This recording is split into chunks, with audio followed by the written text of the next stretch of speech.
Hey y'all, it's Bailey with Reclaim Grace. I am so excited you clicked on today's video. I am showing 35 Christmas projects, some of my favorites over the past 2 years. If the numbers in the project orders are a little odd, that's okay. It's because this is a compilation video, so just ignore that and let's get started with our Christmas and July projects. I hope everyone is doing well today. Project 1, I swear I cannot pick a favorite in this video, but this frame, oh my God, it was to die for. I paid $2 for this nice size, thick wooden frame at a yard sale a few weeks ago. So we're going to start off this project like we do with all of our thrifted items by giving it a really good clean. I even used a brush to try to work that Windex into the details to get out all that dust and grime. Now, this frame did not come with a backing piece, so I'm going to make one just using some 1/4-inch plywood I had sitting in my stash. Just placing that into that little carved out area, and I made a couple marks, and I would take this to my miter saw and cut this board to fit. I painted that backer board white. I did a couple coats of just some white paint, and we're going to use this gorgeous winter master board. I don't know if that's the name of it, but it is from Roycycled Treasures. And I just picked out a piece of the paper that I like the look of and cut that out a little bit larger than my backing piece. I'm using my polyacrylic mat for my decoupage medium today. I always like to mist my paper when I apply it. It just helps just open the paper fibers, and it really helps eliminate all wrinkles. I do use my paintbrush just to smooth that paper out, making sure it makes good contact with our backer piece. And then I will just work in sections all the way up until we get this whole paper decoupage to our board.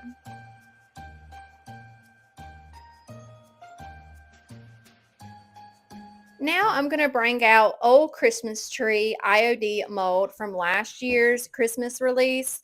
And I have warmed up some IOD air dry clay into my hand and formed it into a rough shape of our mold. And I'm just pressing that into our mold with my thumbs. And I did sprinkle some cornstarch and mix that around really well with my paintbrush because this mold has a lot of details. I could have used resin here.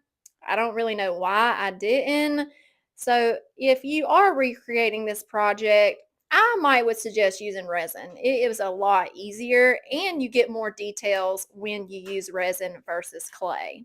So I just flexed that mold and then flipped it over to release it. Now I'm coming in with just a little stick and getting off those little extra bits.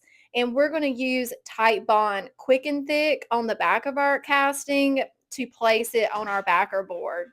So I'm going to apply a good amount of glue here using my fingers to spread that glue around all the way to the edges.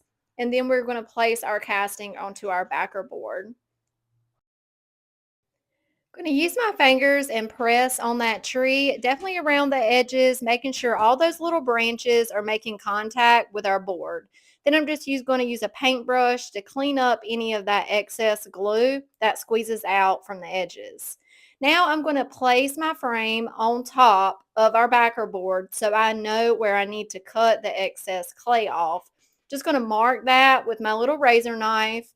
And then I will lift up that frame and peel off those excess clay pieces. And I will wipe up that glue so we don't make a mess. This might be the reason why I decided to use clay, because the resin I use cures really quick and it's near impossible to cut if it sits longer than 10 minutes. So that makes a little more sense.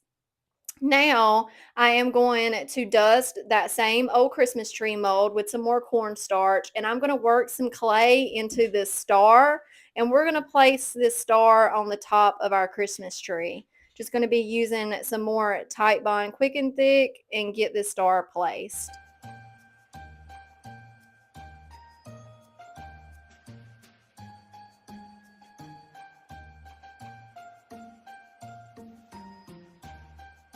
If y'all are hearing that tippy tip tap sound in the background, that is Roscoe, my puppy dog, chasing flies in my workshop.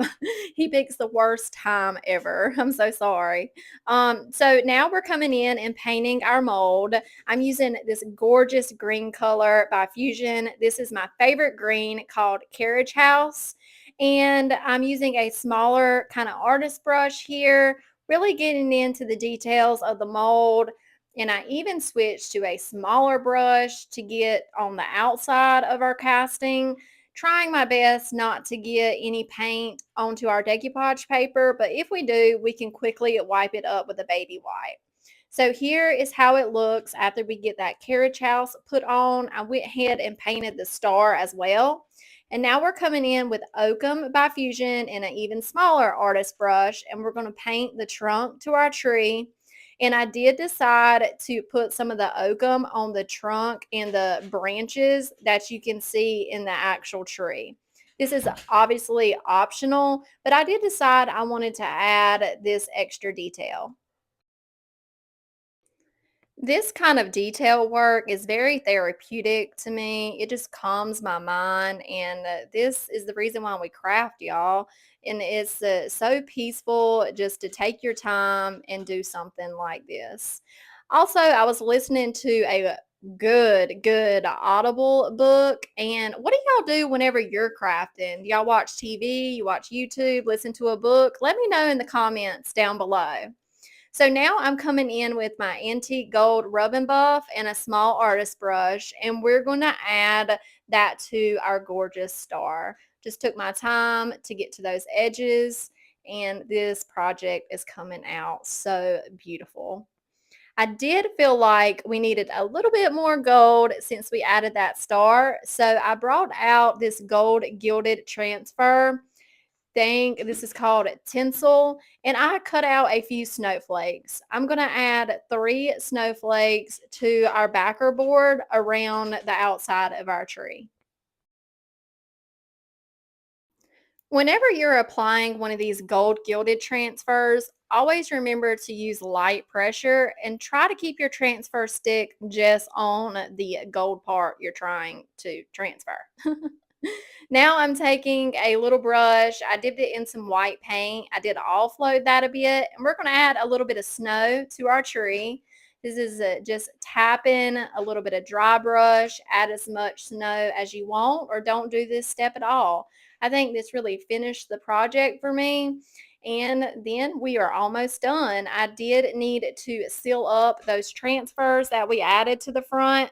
So I just quickly went over those, and then we are going to use a staple gun, and I put about 4 staples just to hold that backer piece in, and then this project is done. Absolutely love how this one came out. Love it. Priced it at $45.95. Y'all let me know what y'all think about this project.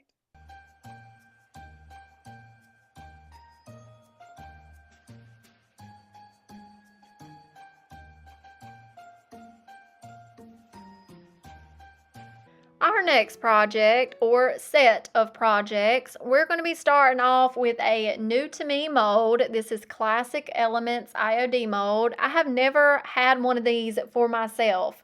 And I have 2 plastic planters. I picked up on a yard sale $5 for the set. So we're going to add some details to these planters and kind of make them look more old world. So we're starting off by using this beading trimming in the Classic Elements mold. I have dusted the mold with cornstarch, and I'm just pressing my IOD air dry clay into it, scraping all the excess clay off with my thumb. And then I'm just going to flip the mold over, peel the mold back from the casting, and there you go. It popped right out. It really surprised me how easily this casting came out of the mold, because sometimes the more detailed pieces can be a little finicky, but this one was very easy to work with.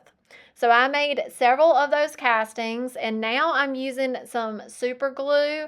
I did not want to wait on wood glue and have to tape and all that kind of situation.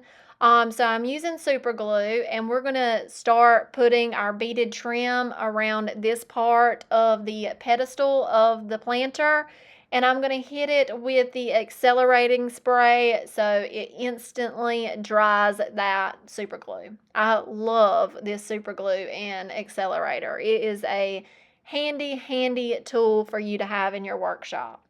I'm using a Q-tip to apply the glue because my super glue nozzle had glued up and I couldn't get it to come out of the spout. But this is what we're going for, all the way around that detail. And then we're going to move on to the Victoriana mold.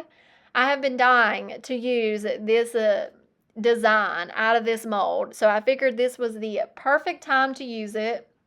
I've dusted it with cornstarch, and I'm doing the same thing with the air dry clay. I learned in a later step that if you don't scrape as much of the excess off the back of this design, it will come out in one piece. So I'll show you that whenever we get to it. But for right now, a lot of them on this first planter came out in two pieces, which is fine. We can just glue the pieces back on, and it's like it never happened. But you know, whenever you're working on like a set of projects, your first one is always, I'm figuring this out, seeing what works best. And the next one, you got your groove and you really know how to do things. So it comes out a lot easier and you work smarter, not harder, as my mom would say. She's over here telling me what to do in this frame. She hung out with me the entire time I was working on gluing these castings down. So with this design, I'm going to go every other little detail right there. I'm going to put this casting on.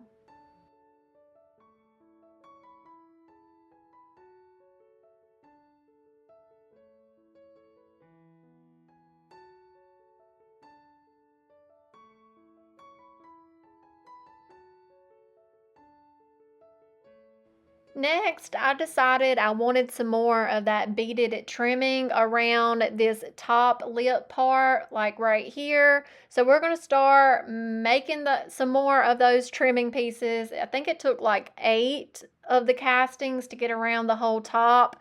And yes, I know like it's not perfectly up there, like it's not like matching up good, because I was kind of rushing through this part.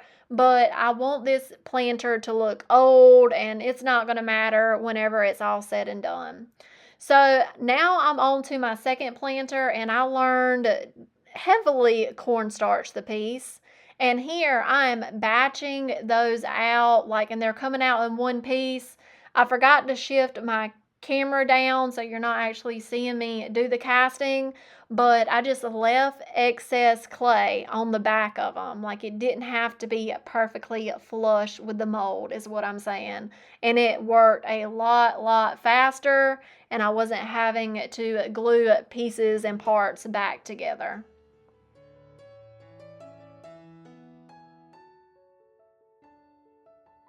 If y'all still haven't picked up this Victoriana mold, I do not know what you are doing. It has been a workhorse for me ever since I've gotten it in my stash. It's one of my favorites. If you're interested, you can find them available on my website. You are not going to regret this one. It has so many different elements to it that I find myself using very often. So now that we have most of our castings on, I'm going to finish those off camera. Here we have them all on and they are drying. Now, when they dry, it does shrink a little bit, but like I said, we're not going for perfection here. We're going for old world, like very aged planters. So the alignment isn't perfect, but we are going to carry on either way. Our next step is to prime these pieces. I'm going to take them outside and we're going to use that same flat black enamel spray paint. I'm going to flip them over so I can get the underneath sides too. I just feel like if I left these white, it just looked cheap, like cheap plastic. So I wanted to get every single piece of this spray painted with just one layer of black. And on the other one that I have in the upright position, I'm going to show you how far I spray painted down into the planter itself. I just went maybe like 2 or 3 inches down inside the planter. We are going to be adding milk paint to these planters. So I'm going to use the rest of this flour sack Sweet Pickins milk paint. I just dumped what I had left in the bag in a cup, and I'm going to slowly start adding water until I get the mixture and thickness I'm looking for. I wanted this to be pretty thick, I didn't want it to be like hard to apply, but just thicker than usual so I didn't have to do 5 coats. And now we're going to start adding our first layer. I'm really applying this paint in a heavy layer, letting it pull and flow, like kind of run down the piece in some areas, because that's just going to add to the aged look I'm going for.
Once I got that first layer of milk paint on, I'm going to use my heat gun and really force some crackle on this piece. You can see it crackling before your eyes, and this piece crackled so beautifully. I know some of y'all, that's not y'all's look, but man, I love it so much. So this one's crackling very well, but we still have to come in and put on a second coat, and that's just going to make it crackle even further. Y'all look at that crackle. We're going to be adding this top coat. This is the Sweet Pickins matte, and I'm going to do 2 layers of this so everything's really nice and sealed.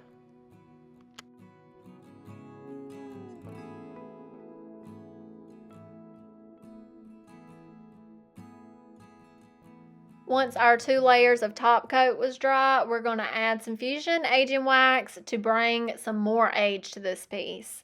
I'm using a little chip brush to apply the wax, and I'm going to work in sections. I'll do like 2 or 3 of these little sections at a time, really working it into the crackle, into those little valleys, into all the details of the castings.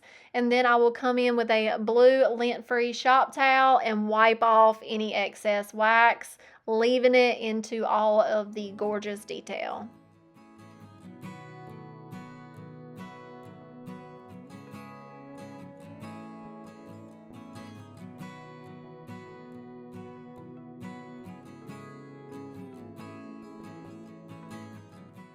We are going to be adding trees to these planters. I picked these up from Hobby Lobby when they were 50% off. So I got 2 trees for around $20.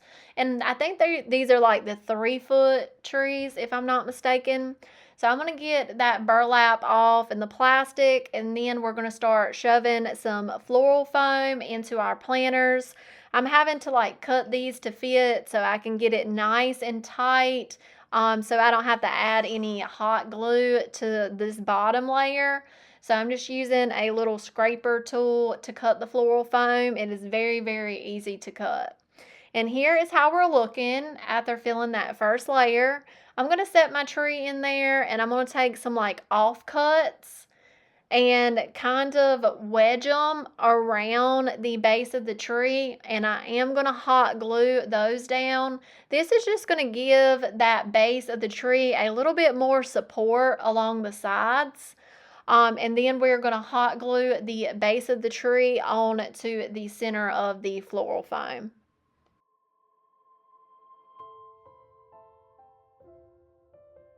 Next, I found some wire. These come from doing a chain link fence in my backyard, some wire ties. And I'm going to use these to securely attach the tree base to the floral foam. I just felt like this gave it some more stability as well. So next, we are going to start filling this in. I had this moss in my stash already that I thrifted 3 huge bags of for $2. So I'm going to use it to fill up the majority of the hole. And then I sent my mama to Walmart to pick up some of this color moss because this bright green was really not matching with the tree. So I'm just going to push that down a little further, and then I'm going to take this moss and just add it to the top layer.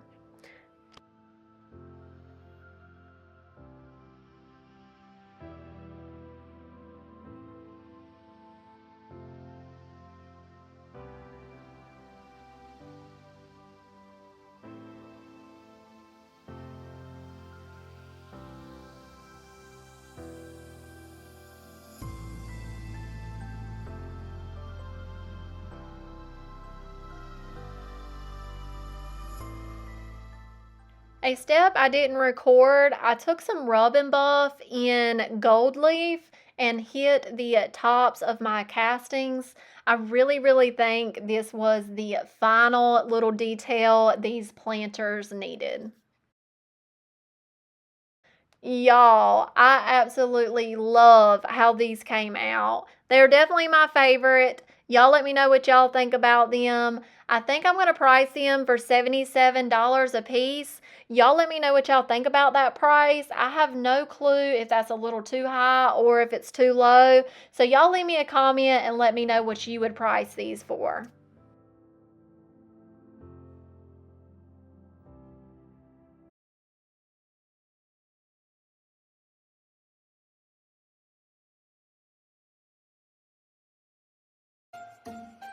Moving on to project 3, we're starting off with one of IOD's wood arch blanks. I have some of these for sale in both of my vendor booths, and I have not sold one yet, so I was like, I'm going to use them.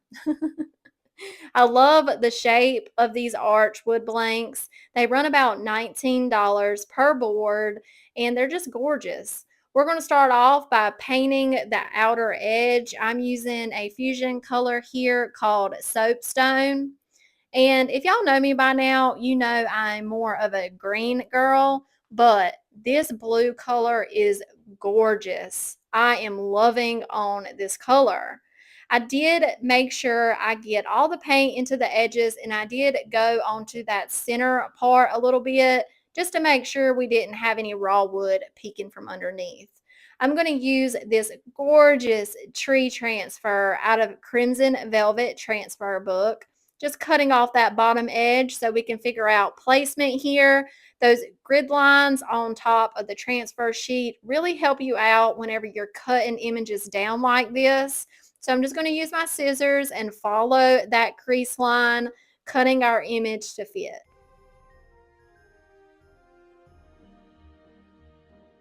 Now we're going to transfer that image down just using our included burnishing tool. And when you're working with a solid image like this, it really transfers super easily.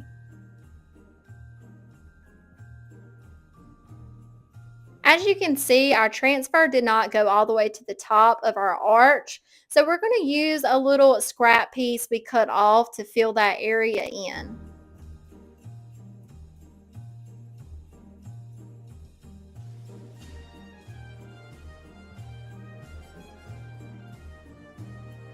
Now we're going to add some details to that outer edge of our blank. I'm going to use the old Christmas tree mold again, this gorgeous garland.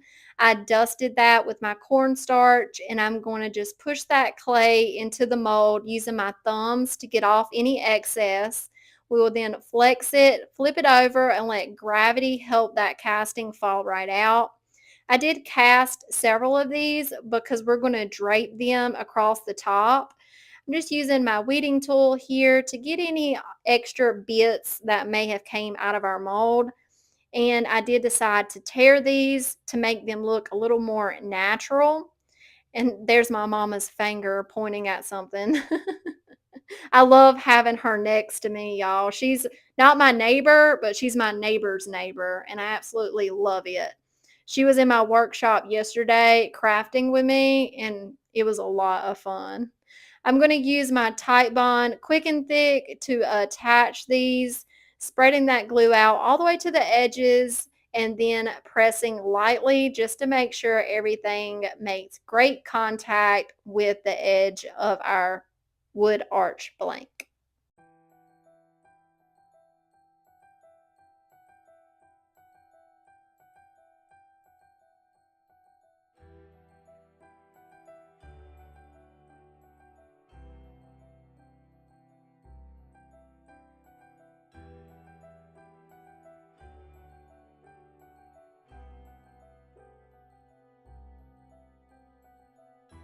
So we are finishing up attaching these molds, and then I wanted to get all that excess glue squeeze out up before it dried. It's always easier to clean up that glue as we go.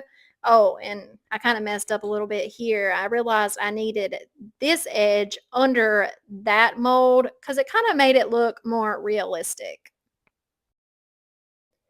We're now going to use the Bose mold, just using more clay here, pushing that clay into it and using our thumbs to get that excess clay off.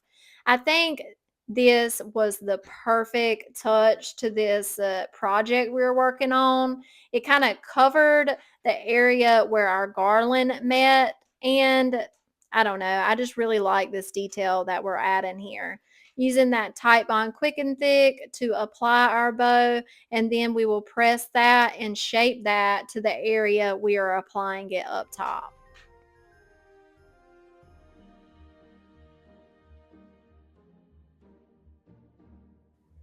And here is how we are looking so far. Think it is looking great. I did let our clay dry for about an hour, and then we're going to come in with some more of that soapstone paint just to get a good coat on it before I let it dry for the night. Didn't want the clay to crack, so it's always advised to put a coat of paint on it. It slows down that drying process and helps with cracking and shrinking. So I really called it a night. And then the next day, before I did anything else, I wanted to seal over this transfer. I'm just using some polyacrylic matte here and applied one even coat.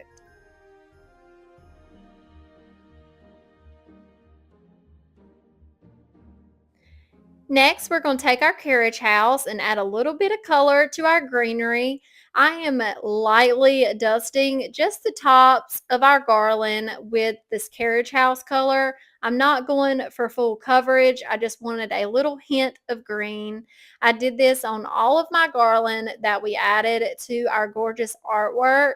And I did grab a smaller artist brush to work in those corners around the mold and around our bow mold.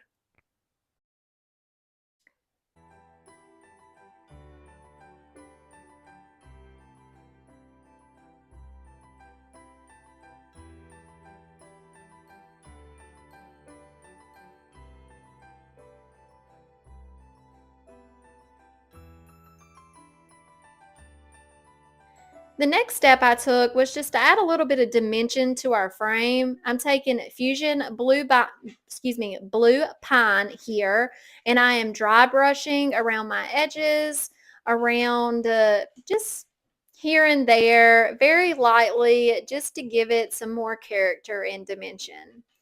It was not much paint at all on my brush, and now I'm coming in with the Paint Couture metallic paint This is the bronze color, and y'all, this is gorgeous. I'm going to paint 2 coats onto my bow, and then you will see me using the end of my paintbrush here in a minute to add a little bit of ornaments, or it could even be lights to our garland.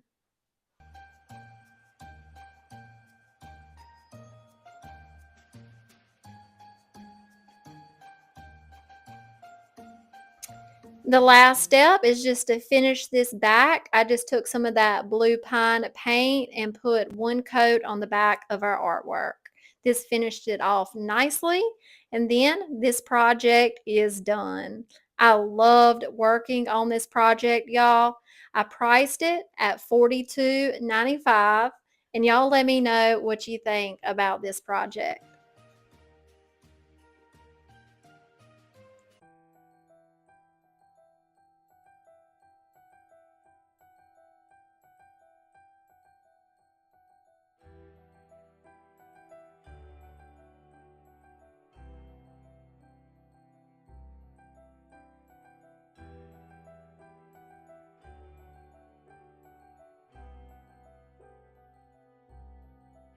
Roscoe, can you say hey to your fans? They wanted to see you, buddy. Say hey. Say hello.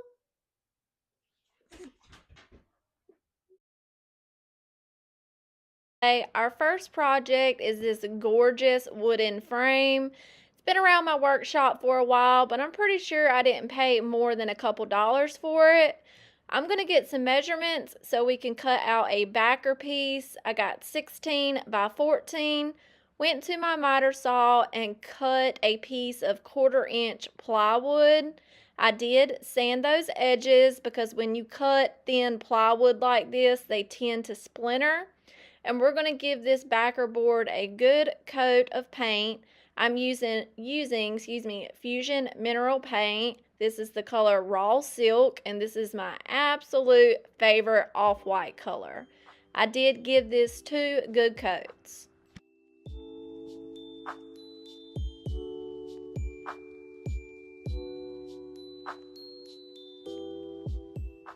Once our paint was good and dry, we're going to use an oldie but goodie IOD stamp.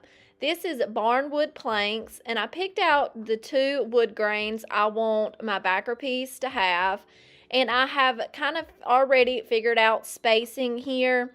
We're going to use the black IOD permanent ink, and I'm inking these up pretty lightly, and I'm offloading my ink a little bit.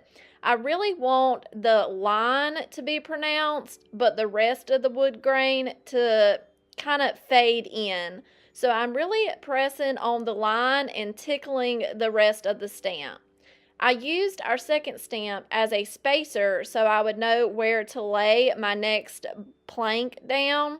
So I'm just going to continue doing this, and as you notice, you can see I'm not re-inking every time when I go to fill in that little bottom area. We're going to fade this out in a little while, so it does not need to be really pronounced. With this stamp, I'm just going to lightly tickle the back of the stamp so we can get a cool wood grain look.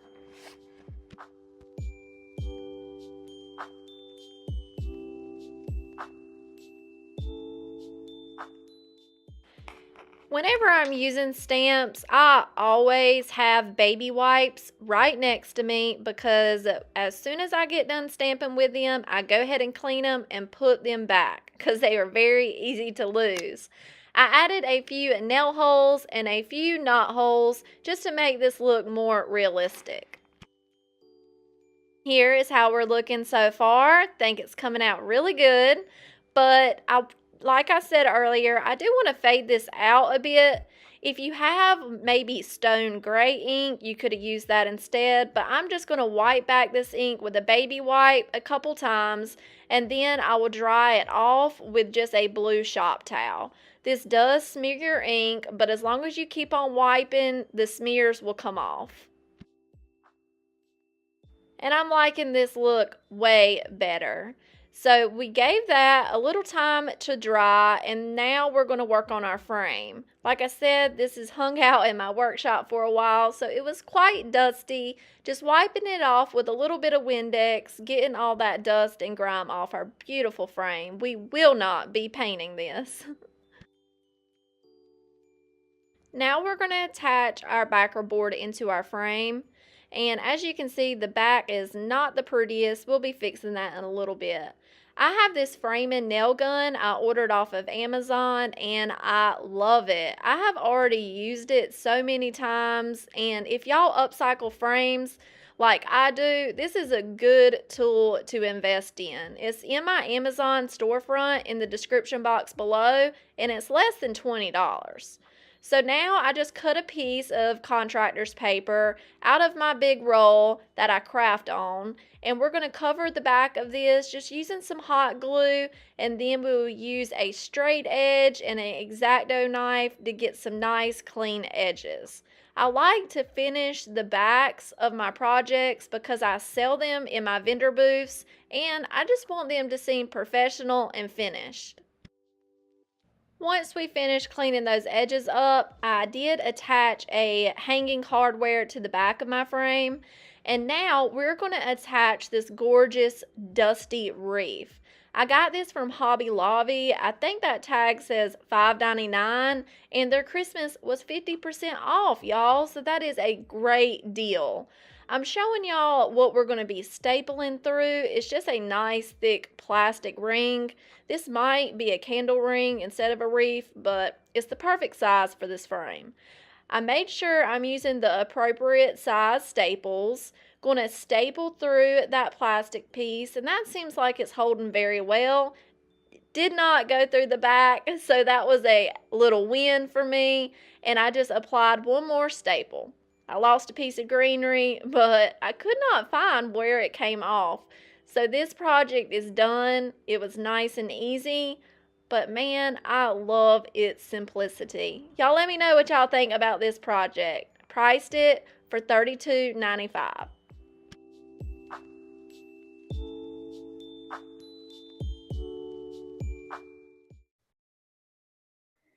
Project 2 is this wood house set I thrifted several months ago. Paid $2 for these wooden houses. They're definitely not my style, but we can work with them because they're solid wood.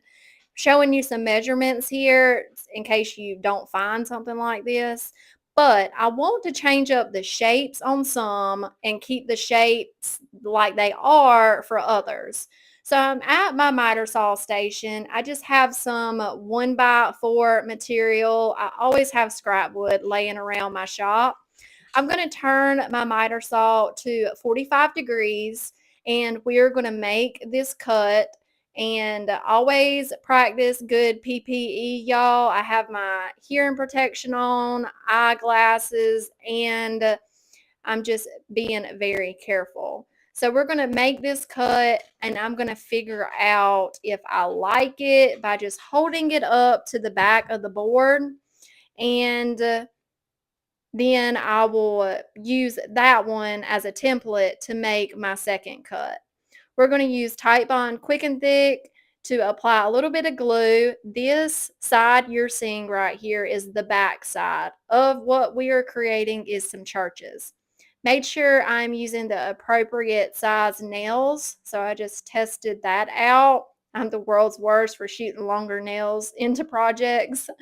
And I'm just going to use my battery operated brad nailer, just shooting a few, looking at it, making sure I'm liking the way it is looking, and then I will attach the other side the exact same way using a little bit of wood glue and a few nails to keep it in place until that wood glue is good and dry.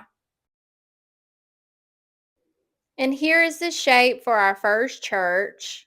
I really like how this one is looking, but for my other churches, I wanted a steeper point to the top. So as you can see, I marked some cut lines that I'm going to use my jigsaw to cut those out.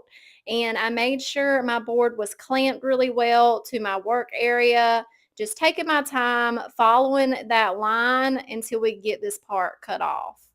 I did sand everything very well and kind of sanded over those sharp edges. And here are our three churches. This is the back side. I took these outside. Oh, as you can see, I did add a little bit of block to the back and kind of tilted them a little bit because they were a little bit front heavy. I did prime these with some brown spray paint just to get rid of all that color. And now we're coming in with Raw Silk by Fusion, and we're going to give all three churches two really good coats, getting the front, the back, the sides, everything a good coat.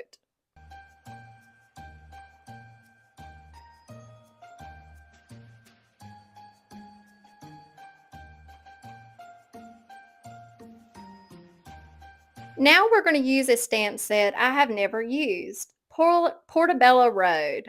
And we are going to add some doors, some windows, and all kinds of things to our churches. I'm going to start off with my door. Using a thin mount here really was a lifesaver because of those grid lines. Using black IOD permanent ink, inking up my stamp, flipping it over, committing and rubbing all over with one hand and holding with the other, trying my best not to shift the stamp. I'll pick that straight up, and I do clean my stamps right away with a baby wipe. As you can see here, those grid lines are a lifesaver. I just line up one of those lines with the edge of my board so I know where to lay my stamp back down at, just lining up that line with the edge, and then we will press on our window. I just continued this process. On this church, I decided to add 4 windows to the center, and when I went in to do the stamp I'm doing right now, those grid lines saved me again, so I can make sure they're level and straight. And I did decide to use a different window whenever I made it to the sides of our church.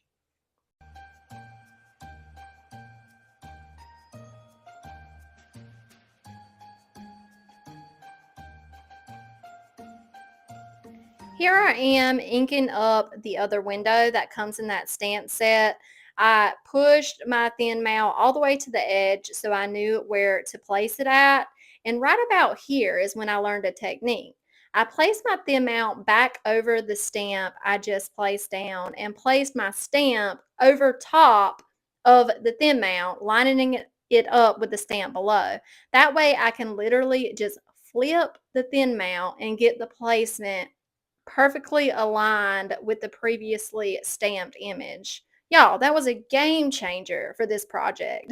So if you understand what I'm saying and you recreate this project, definitely figure that method out.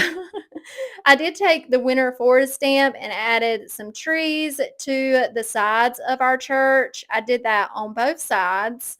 And then I'm going to add this cute little light detail to the sides of our door. I did add this stamp on both sides of the door, doing that same technique with the thin mount. And then we're going to use our brick that comes in that set. I'm using the black IOD ink here. I'm offloading the ink on my work surface. And here, I mean, you don't have to re-ink a lot. We're not going for perfection. We just want it to have the appearance of some old brick.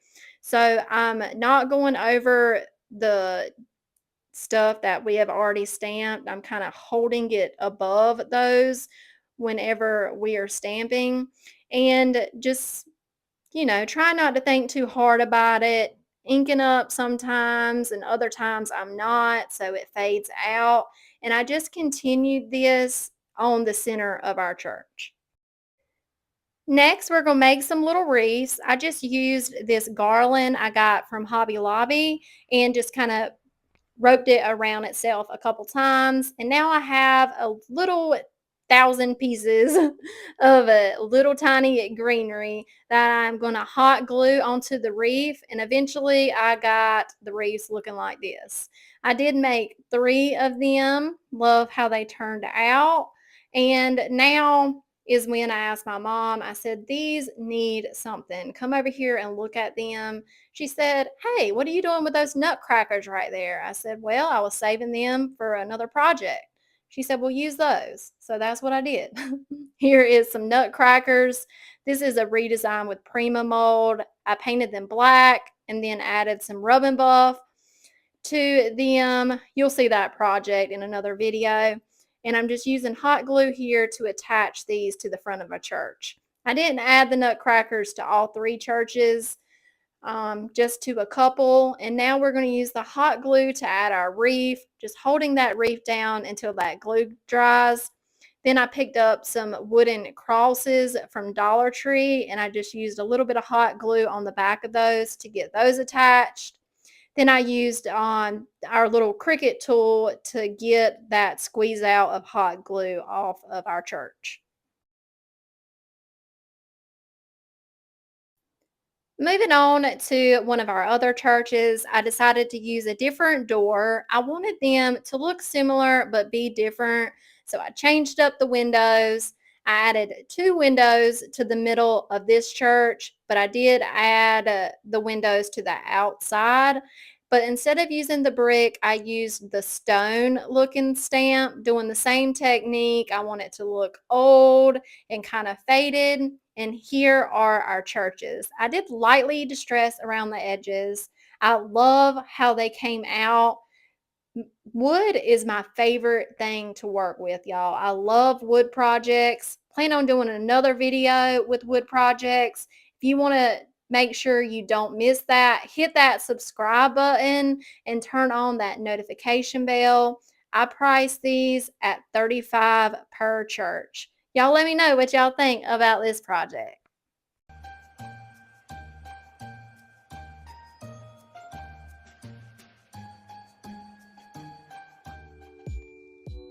Project 2 is a slate wall hanger my mom gave to me, so it was free. She wanted me to upcycle it, so here I am upcycling it. Got rid of that jute hanger, and it has an extra set of holes in it for some reason. Not sure why, but I want those gone. So I added a little bit of glue and some clay into those holes and just kind of smoothed that area out with my finger.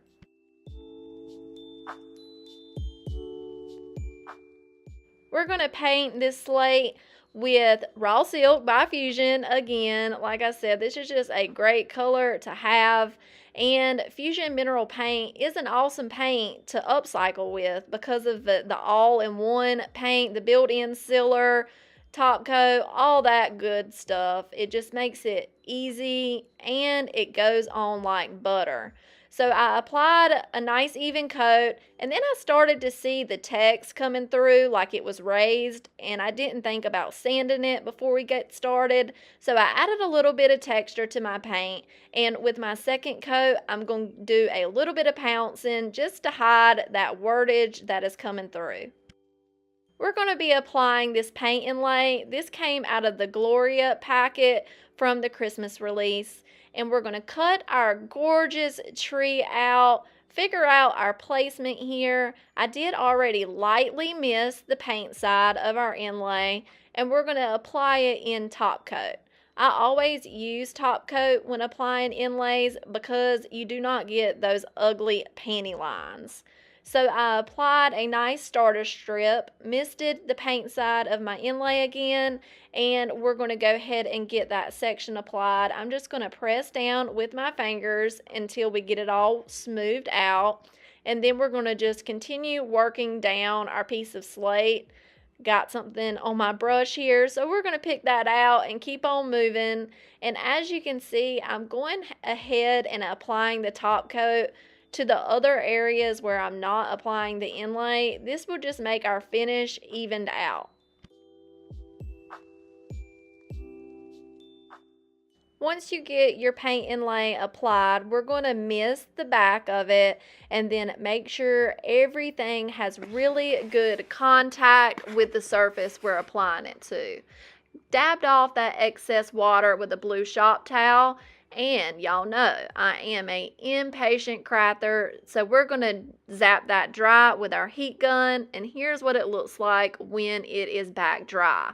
The paper starts to fold up a little bit. It becomes a cloudy color. So now we're going to remist our inlay. We're going to give it about 5 to 10 seconds, dab off any excess water with that shop towel again, and then the magic happens. We're going to pick a corner and slowly, I have left this in real time, y'all, slowly start peeling the inlay back. This part is, of course, my favorite part when using an inlay. It is just so awesome when you go peeling it back and you have a perfect reflection. So I'm going to show y'all, this is the back side of our inlay. There's still plenty of paint left on that. So I'm going to sit it off to the side and let it dry, and we can use it a second and even third time. So I did take this outside once it was dry and sprayed it with a clear coat because I did not want to deal with any smearing. And we're going to use this gorgeous blue velvet ribbon I just got off of Amazon.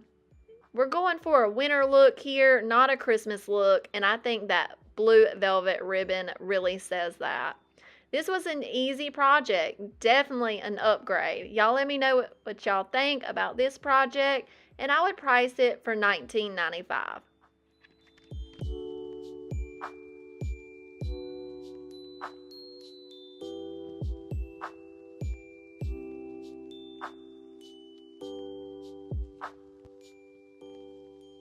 Are y'all ready for my favorite project in today's video? It is super simple and I love how it came out. We're going to get started with these ornament blanks. I think I picked them up from Lowe's. They're about $3.99 a pack, and I'm going to use about half of them in this project. We're going to start off by giving these a couple coats of Raw Silk by Fusion. I'm doing the front and back of all of our ornaments. So before we get to stamping, I'm going to refill my ink pads. This ink lasts forever. I only do this maybe once a month or maybe once every 2 months. Not often, but they were getting a little dry, so this is how you re-ink your pads. When I'm not using my ink pads, I always store them upside down so they're ready to go when I'm ready to stamp. We're going to be using the Crockery IOD stamps. I got inspired to do this project from an interest post, and I knew I had to give it a try. We're going to do some in black ink and some in China blue ink. So just inking the back of that stamp really well, making sure I don't have any rogue ink outside of the stamp. I always keep a baby wipe next to me. We're going to flip it over onto our project and press down very well. We want this stamp to be nice and crisp.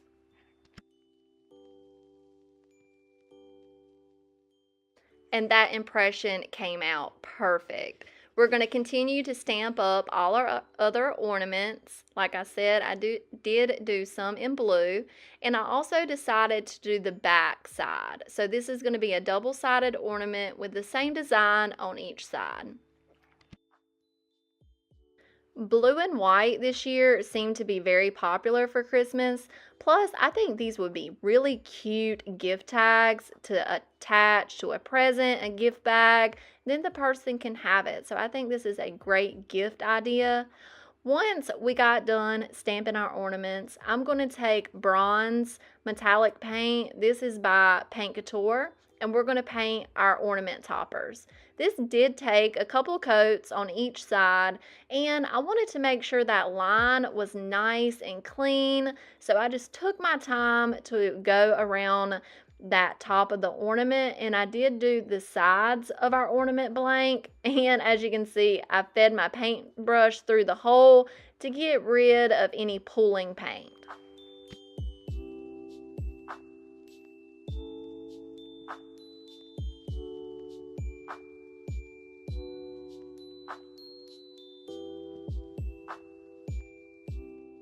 Now, here comes the fun part. I got step 1 of a 2-part fine line crackle. I picked this up at lnjgoods.com. She uses it a lot on her channel. and we are going to crackle these babies up. I'm applying a nice even layer of step 1 just onto the white area, the stamped area, and I did do front and the back. Of course, grunging and aging your project is always an optional step, but aging vintage projects really speak to me, so I think this is really what makes this project for me. So I'm just going to continue applying that step 1 to all front and back to our ornaments, and this gave it a nice shine look. I let that dry for a good hour, and now we're coming back in with part 2. This one is a lot thinner and it has like a yellow orange tint to it, but that does go away. We're going to apply step 2 the exact same way on top of our step 1 medium.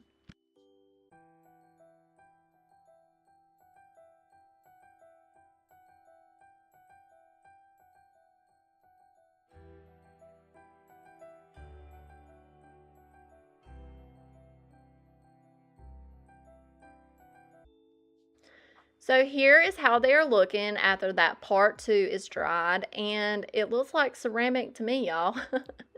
And that is the point. It has some nice fine line crackles to it, but we need to bring those crackles out. I'm going to do that by adding some Fusion Agent Wax, really buffing it into those fine cracks and then dabbing and wiping all the excess off. I did play around with this a little bit, kind of added some more here and there until I got it the way I liked it.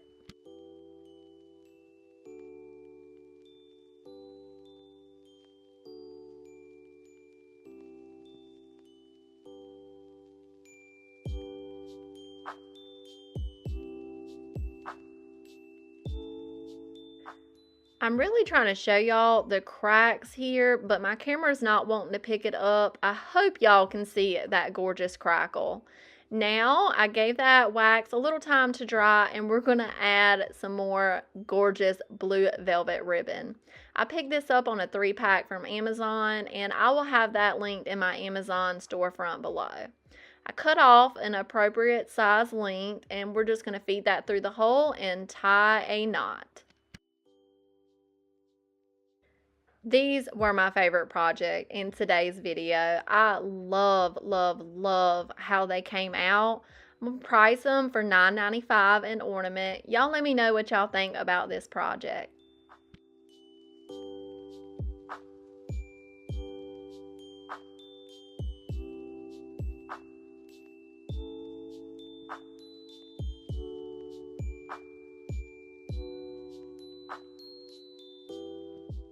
Our last project for today's video, we're going to start with the Les Cloche mold from IOD. This came out in the Christmas, and I finally have some back in stock in my vendor booths if y'all were looking for them.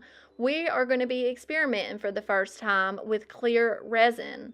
This is my first time ever using a longer drying resin, and there's kind of a trick to it. So we're going to get these 2 parts mixed up very well. You need to follow the instructions that come with your resin because this can be pretty fickly. We're going to pour that into our mold. I just got a little stick here I'm using to make sure the resin runs into the little details of the mold. And warning, I'm not sure if you're supposed to do this or not. Please do your research. But I knew heat popped the bubbles, and I have no bubbles, so it worked, but please use caution when doing this with your IOD molds. We're going to be decoupaging some rice paper to the back of our molds, and as you can see, they did come out a little cloudy, but I will show you a step to get rid of that cloudiness as soon as we get done with this. So I'm just going to use a lead pencil and trace around my molds on each of our castings. We're going to turn these into some gorgeous snow globes. So once I had those traced out, I gave them a rough cut. It doesn't need to be perfect here because we will get nice clean edges in a later step. I got this rice paper from Decoupage Central, and I'll have her website linked down below. She has really fast shipping. That's why I like to order from her.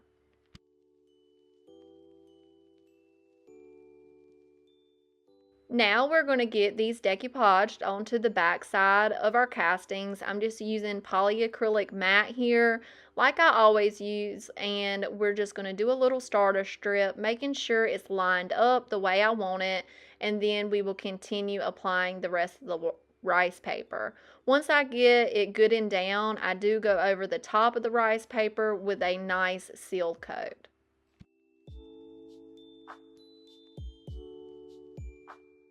Just going to continue that process until we get all of our rice paper attached to the back side of our gorgeous see-through castings. Now is the time we're going to get rid of that excess rice paper. This is good and dry, and I'm just using a 120 grit sandpaper going around that edge, and it just cuts it right off. I like using this method because it gives you a nice clean look. Here they are, and now we're going to get rid of that cloudiness. All you have to do is apply a top coat to the top side of it, and it takes that cloudiness right away. So I went ahead and did that to all 3 of our snow globes.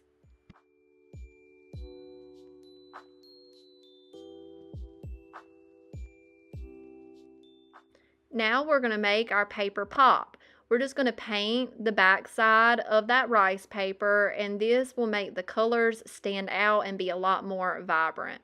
I just did 1 coat to the backs of our snow globes, going all the way to the top and all the way to our base. So now we're going to paint the stands of our snow globe. I'm going to start off by doing just a 1 coat of some coal black fusion paint. This is going to help our next step be more vibrant, and it would just give it a cool look. So I just quickly went over all of our bases, and I grabbed a smaller artist brush to go into the smaller areas.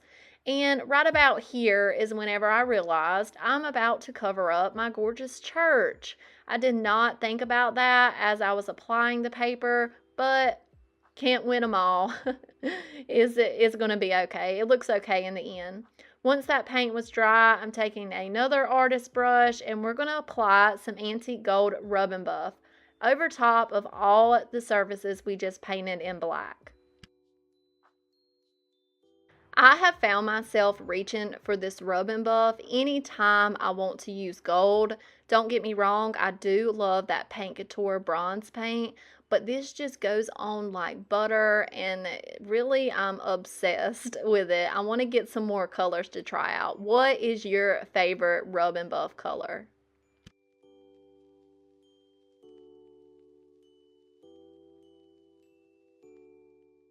Just going to continue applying that rub and buff until we get all 3 of our snow globes covered. And on this one, I did decide to leave a little bit of white showing here, and it was a lot easier when I was doing this finer detail just to dip my finger in it. I know I should be wearing a glove. I got to get better about doing that kind of stuff, and it was just pretty easy using my finger to get that little bit of detail. So I want to make the backs of these pretty. They don't look pretty as they are, so I had the smart idea of adding glitter to the back of them. I regret it. Glitter is everywhere in my workshop. I love the way glitter looks, but I hate the cleanup. I just applied Paint Couture's Step 1 Crackle Medium. It dries tacky in about 30 minutes, and then once it was tacky, I applied my glitter. You can see I'm really not trying to get it on my hands here because I know I'll have it all over my face for days. Here is how they came out. They are gorgeous to me. I'm going to price them at $13.95 an ornament. Y'all let me know what y'all think about this one.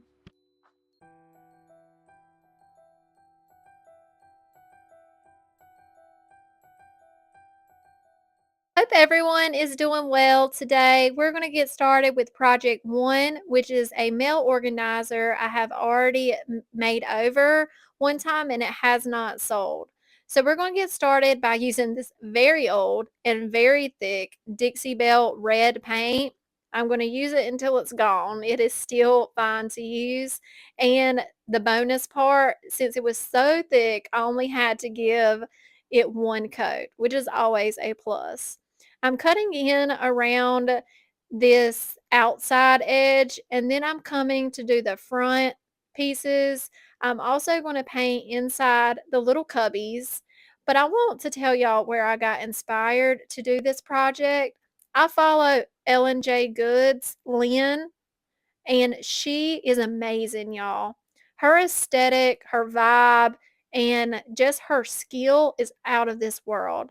She made over a mail organizer and turned it into a Christmas card holder, and I knew I wanted to give it a try and put my own spin on things. So after we got that red paint everywhere, I felt like it would look good. We're coming in now with Raw Silk by Fusion, and we're going to give the fronts of our little cubbies a few coats of this paint. It did take about 3 coats to get that gray paint covered up. I pulled some transfers out of the new IOD transfer book called Kitschy Christmas, and I'm just figuring out placement here, and once I'm happy with the way things are looking, we will start transferring. Every transfer book, comes with this little plastic. It's a hard plastic burnishing tool. I'm going to use to just rub all over that carrier sheet, and I will start lifting one corner and riding the wave is what they call it. It's lifting and rubbing at the same time, and this truly helps your transfers release a whole lot faster. We're going to get the rest of these transferred down. And with the two sweet angel girls reading a book together, their bottoms are going to get cut off, but I knew I had to keep them together in design wise because I just felt like they belonged together. They're two little sisters reading, and I just thought they were really precious. I wanted to keep them both together. So I did have to waste a little bit of a transfer there, but I honestly didn't feel too bad about it. Once I burnished all the transfers, we're coming in with the two-part fine line crackle. This is only probably my second time after those Santa mugs y'all see me upcycle a few videos ago. So I'm still pretty experimenting with this product. So I'm just trying different paintbrush strokes because I have used another crackle medium before, and I have learned that the most random paintbrush strokes give you the most natural crackle. So I applied that step one. I am a very impatient crafter, so I dried it with my heat gun. I let it cool off, and now I'm coming in with a new brush with the step two, applying it the same way we did the step one, and then I let this sit overnight to dry.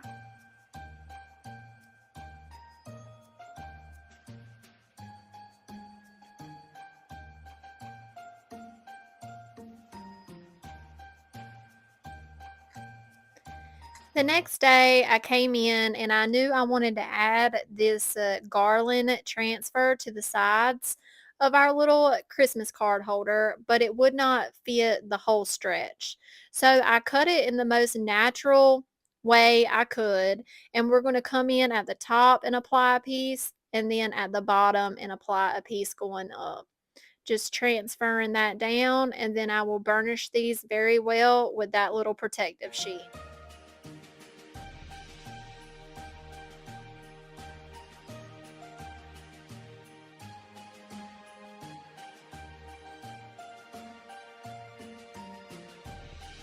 Now we need to seal over that Dixie Belle chalk paint. So I'm using this polyacrylic matte, which does not have a matte finish in my opinion. It's more like a satin finish. And that's kind of what I was after. So everywhere we have red, I'm going to apply this polyacrylic, trying my best not to get onto those white pieces that we applied that two-part crackle, because this polyacrylic is a water-based product, and I learned from last time that the fine line crackle does not work well with water-based products. So I'm just going to apply a one coat coverage layer, and then we are going to come in with the Fusion Agent Wax and bring out those crackles to our little front dividing pieces. Do y'all feel like some days y'all talk better than others? I know I do. Like sometimes I get up here and do this voiceover and I'm like, yeah, that was great. And then other times I'm like, Bailey, words. It's not that hard. So y'all bear with me. We're going to buff in that wax on each of our little sections. And whenever I get to the top piece, I start experimenting a little bit by dabbing instead of wiping. And I really like the way that looked. Also experimenting with how much agent wax I am going to wipe back. I'm just going to play with it until I get it all into the crackle and I like the way it looks.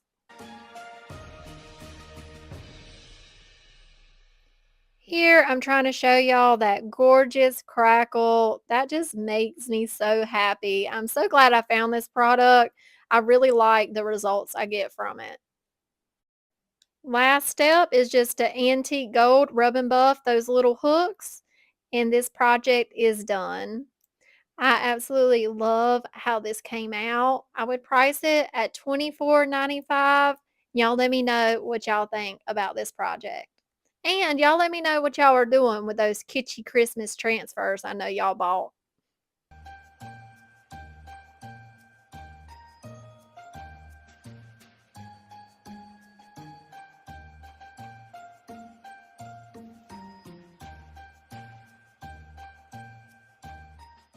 Our second project, we're starting off with this solid wood candle holder. I don't even know when I picked this up, but I'm sure it was at Salvation Army, and I'm sure I only paid like $1 or $2 for it. I'm gonna get all the candle wax out of that little hole, and we are going to end up drilling a hole in that centerpiece because we're going to end up putting a Christmas tree down in it. So I just got one of my bits out that fit that I thought that the tree stem would fit in and drilled us a hole. Now we're going to come in with our Sweet Pickins. I think I just showed y'all the color. It's a white milk paint. This comes in a powder formula and you have to mix it equal parts powder to equal parts water. So I'm just going to do 1 scoop of each. And then we will come in with our little metal whisk and whisk that for a few minutes. And then we will set it to the side and let it thicken for about 10 minutes. Then coming in with my Windex and just giving our project a good clean. I got all that candle wax out of that hole, and we just want to start with a nice clean surface. This is a tree I bought from Hobby Lobby during their end of Christmas sale. I bought several of them, and we are going to knock this concrete or cemented base off just with a hammer over the trash can. It did not take but a few taps, and it came right off. But now we have this glue to deal with. So I'm just going to use my heat gun and melt that glue and wipe it off with a paper towel. And I had to end up doing that a couple times until I could get that base to fit into our hole.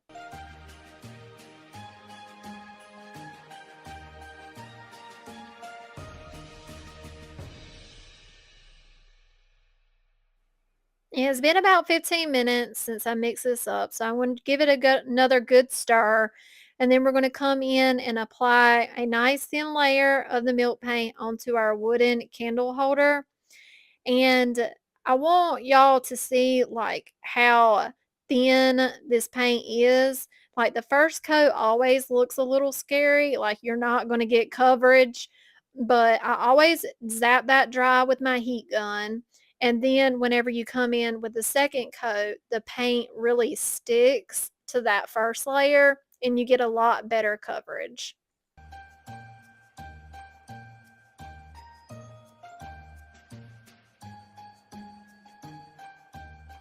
After I apply my final coat of milk paint, I'm going to force some crackle here with my heat gun.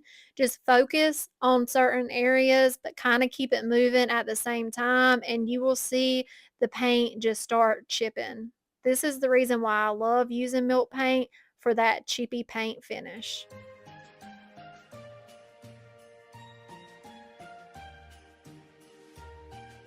Once your paint is dry, now's the fun part. I'm just going to use my fingers and just go over the surface to get rid of any chippy paint. And here you can kind of force it to kind of chip more if you want to, but just get off as much as you want to get off. And we're going to seal this milk paint with Sweet Pickens, Sweet Pickens dark oil wax. Being a little lazy here by dumping it on my piece, but it works. Going to apply a nice thin layer. Once we get our project covered, I let it sit for about 10 minutes and then I come in with one of my blue shop towels and wipe back all the excess oil.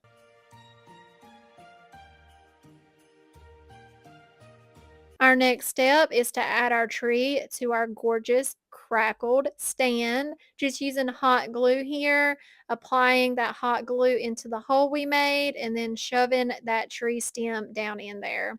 Held it for a few minutes until that glue dried and it was nice and sturdy.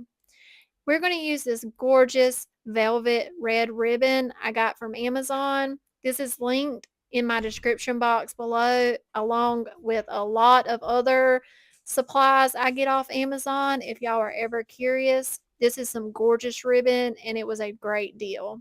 Just going to tie this around my tree base and then this project is all done.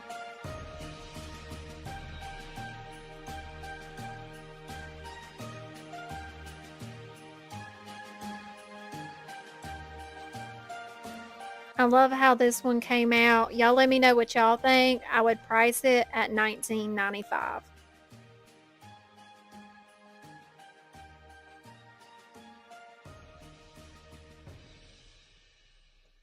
Our third project today is this gorgeous picture I've had in my stash for a few months. I think I paid $2.99 for it from Salvation Army. We're going to start, like always, giving our surface a really good clean so we can make sure that paint sticks. And we're going to come in with the DIY vintage linen because this paint sticks to any surface, and I love that about this paint. I'm going to cut in around the feet. I want to leave the feet, the inside, and the handle this silver color. And I'm just going to carefully cut in with a little brush. And if I happen to get any on an area I don't want it on, this paint is very easily distressed. And I can just come in with a baby wipe and wipe the paint right up. That is another reason why I chose to use this paint because I am coming in after we get these coats on and heavily distressing this picture. Coming in with a wet paper towel and we're going to distress it, the white paint back down to some silver. I just really like that look. And then I gave our project a seal with the Dixie Belt flat clear coat. We're going to be using a image from Gloria Paint and Lay book. This is the 2024 IOD release. I'm starting by just cutting off some extra pieces that I thought would get in the way. We are going over a weird round and concave surface, so we do have to keep that in mind. I did cut the words out from the center of it. I figured it would be easier when I go to lay down just to do that separately. I missed my paint inlay over to the side and now I'm going to apply another, this is the second coat of the Dixie Belt flat clear coat. I've already added a coat of this over the whole picture. Now I'm just adding a second coat over to the area I plan to apply my paint inlay. We're going to come in and start applying the inlay, just smoothing those wrinkles out as we lay down. I'm working side to side, holding up that other side until I can get this side laid how I want it to lay. And I did have to give a little bit of relief cuts in there because it wasn't laying flat. Then I noticed my clear coat was a little too dry. So I just picked it back up, added some more clear coat, and then laid the other side down. Needed to add a few relief cuts to that side too. So I decided to go ahead and add a little bit more of my medium and then applied that other side. I'm then going to come in and mist that area and then smooth down one more time with my fingers. I'm now going to mist the paint side of this part of the inlay, apply a little bit more clear coat, and then I decide to cut that bottom word off because I did not think it was going to fit inside of our design. I'm going to apply that paint inlay, pressing lightly with my fingers and then remisting it. And then I will come in with a blue shop towel and get up any excess water off my project. Like we have already discussed in patient crafter over here. So I dried that with my heat gun. Only took about a minute. And now I'm coming in with my mister once again. I'm going to let that water soak into those papers and then gently start peeling our protective, or excuse me, our paint inlay off of the surface.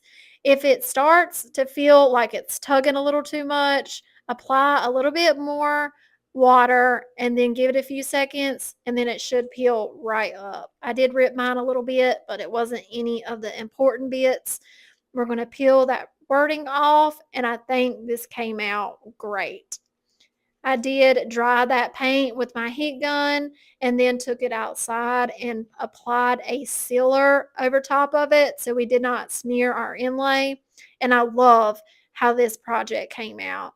It's very simple but elegant. I would price this at $23.95. Y'all let me know what y'all think about this project.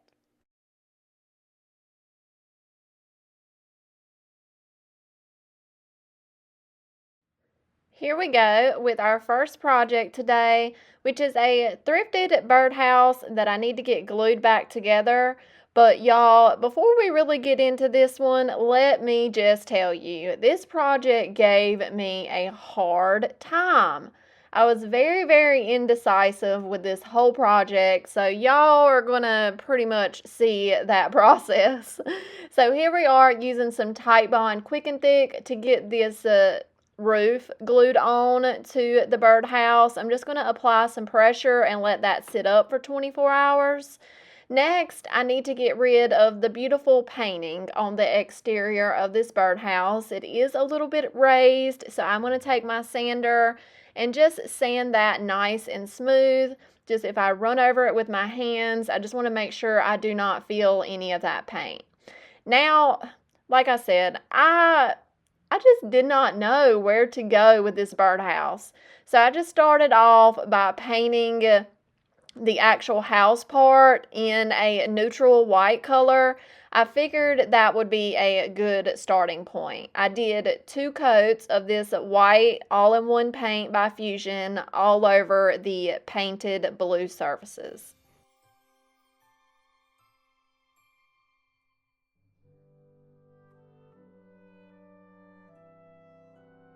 Next, I'm going to start painting the roof. I've decided to start with the hard part first. So I have the birdhouse flipped upside down and I'm going to very carefully paint the underneath side of the roof and cut in along the wall of my birdhouse. I'm using ash here and 1 coat is good enough.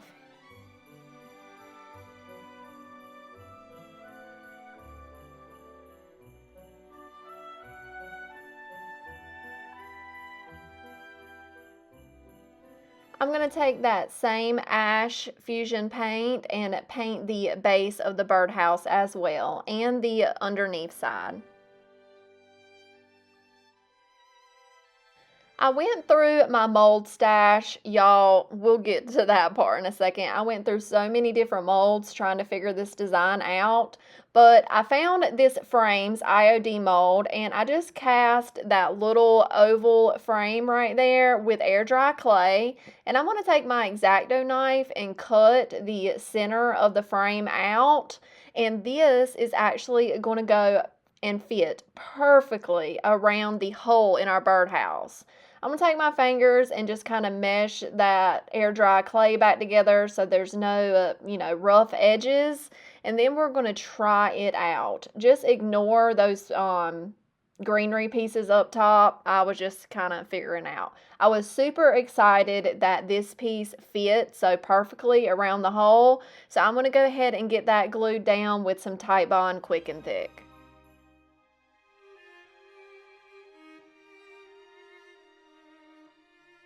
Now, I knew going into this project that I wanted to add the waltz stamp somewhere on this birdhouse. I have not used this stamp set yet, and I have no clue why. It is really like a Christmas staple, I feel like, music notes. So I needed to use it. I've grabbed some permanent black IOD ink, and I've inked up the back of my stamp. I did not grow a third hand. That is Mama trying to help me hold it down so the stamp doesn't shift. But we're going to do the two sides and the back of the birdhouse with the waltz stamp. And I do have some of these available on my website if y'all are interested. So here it goes. Decisions, decisions, decisions. I cast several designs from Victoriana mold.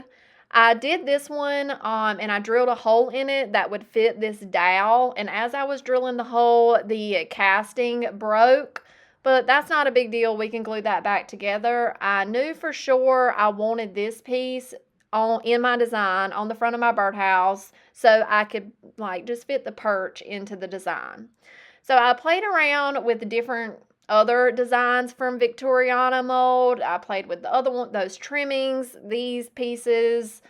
I did not like how either one of those looked. I cast these from Old Christmas Tree, and I did not like the way that looked either. Then I grabbed some like little beaded trimming from Victoriana, and I ended up gluing those down, but I hated it, and we'll come back to that. So I knew I wanted this piece. So we're going to get these glued down using some super glue and some accelerating spray. Using a Q-tip to spread around that super glue, and we're going to get this stuck down to the front of the birdhouse. I'm going to shoot it, excuse me, I'm going to shoot it with this accelerating spray. It just makes it dry instantly, which I love. And we're going to get that broken piece glued back down. Then I realized I needed to drill a hole through my birdhouse so I can fit my dowel through there, and it could just be a little bit more supportive. So I did that, and we're going to get this dowel glued in. Now, if you see it, the top of my birdhouse, you can see those beaded trimmings that I didn't record gluing down. I end up taking those off in a later step. I guess that's why I didn't show y'all. But for now, we're going to get these castings I just glued down base layered, or just not base layered, painted in the same white paint we used on the rest of the birdhouse. So then I had an idea. I grabbed a thin mount and I marked some 45-degree lines on it, just measuring my birdhouse peak with a Sharpie, and I have my hot glue gun. This hot glue gun is like warmed up. It is very, very hot. So I'm going to create some fake looking drippy snow icicles with the hot glue, hoping and praying once this dries, I can peel it off the thin mount. Now, I'm not going to say it wasn't a struggle peeling it off, but I did eventually get it off as a fly is worrying the absolute crap out of me. So here is one side. Here's one side, and I was like, okay, these pieces that I glued on earlier have to go. So y'all, that super glue is like the bomb.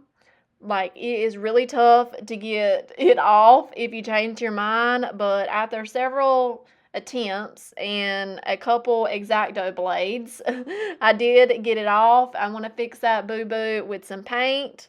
Paint can fix near about anything. And as that's drying, I'm going to base layer my icicles. I'm going to paint them white, kind of dabbing and stippling so I can make sure it grips on to this hot glue. And I'm going to paint both sides of those. And then I'm going to glue them right here with some hot glue. I don't know how I missed recording that, but I did, and they are glued on.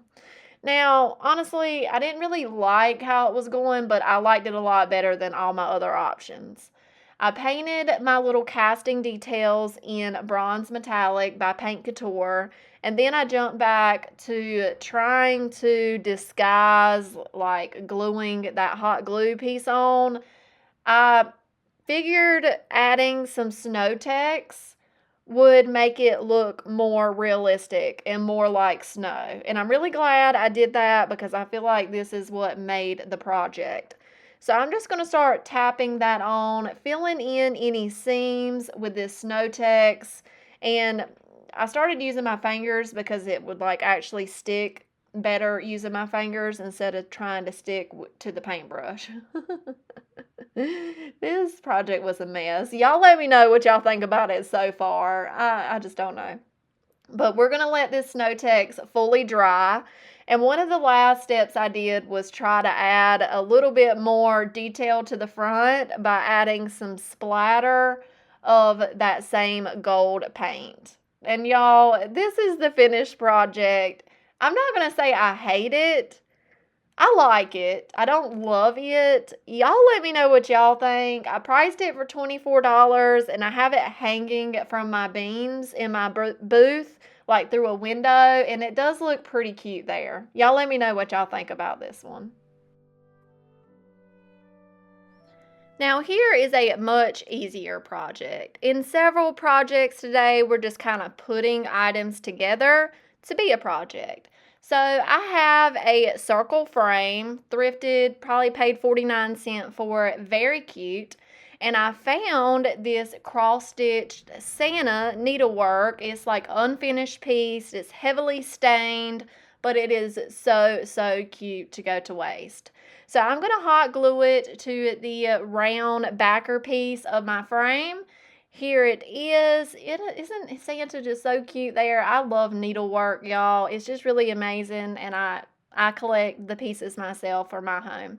So we're going to cut off the extra fabric, and here is the gorgeous frame. Y'all, if IOD would make a frame mold just like this one, it would be perfect. The size, the bow, everything about it is very on trend right now. I'm going to put that backer piece in and put my little tack to hold the backer piece back into the plastic frame. And this piece is done. It sold right away in my booth and I priced it for $14.95.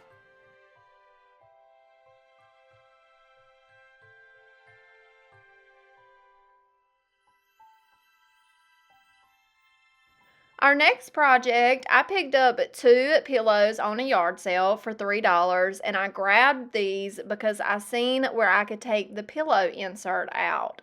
And that's exactly what I needed to do a project I had in mind.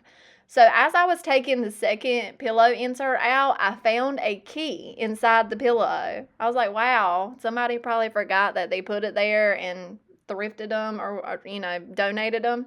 But either way, I thought that was pretty cool. We are going to be stamping Sugar Plum IOD stamp on the front of both of these pillows. And of course, I'm grabbing the nutcrackers. I love nutcrackers, y'all. I know you either love them or don't like them, but I think they're still on trend. So I want to see how these do in my booth. I'm figuring out placement here before I start stamping. I'm using my fingers to measure. So girl math, girl measuring there. I'm going to re-ink up my IOD ink pad with some more permanent black ink because whenever you stamp on fabric, you really want that ink nice and juicy. So I'm inking up the back of my first nutcracker. I'm going to definitely make sure I've wiped away any rogue ink. I'm going to figure out placement, and then I'm going to fully commit and press down on the back side of the stamp. When stamping on fabric, you press harder than you would think because it really needs to embed itself and kind of bleed the fabric. So I like to kind of lift them up and peek underneath it before I commit and take and remove the stamp, and that turned out great. So I decided to add a little guideline of tape so I can make sure that they're somewhat straight. and I'm going to do the other side next. And then I'm just going to continue alternating between the two nutcrackers and stamping these and using tape as a guide and marker of where I need to place the stamp at.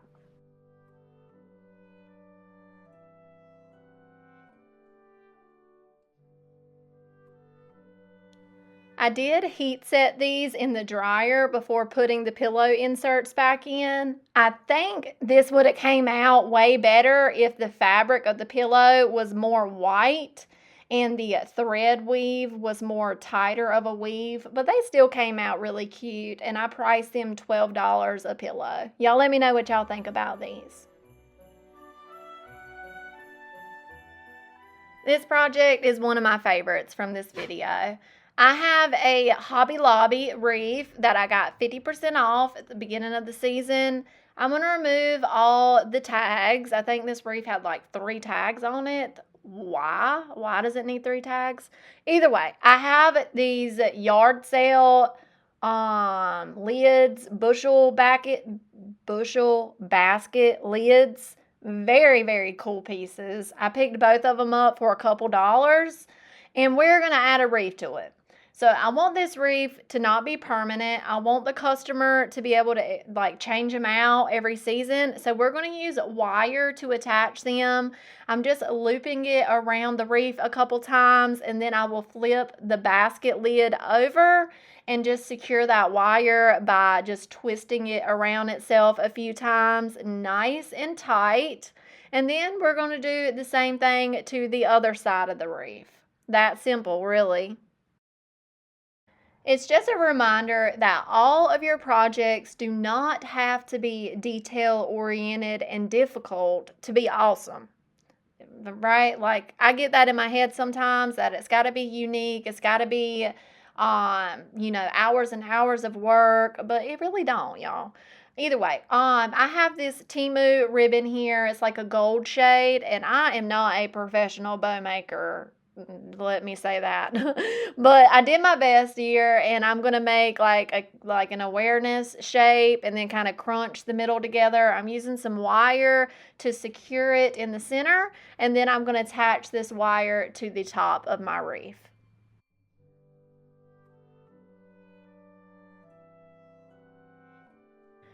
This is a wall hanging piece, so I wanted to make sure my project isn't going to scratch someone's wall. So I'm going to take some masking tape and just place a couple layers on the back side, covering the wire up, so that way you can remove it and it's not going to damage someone's wall by scratching it.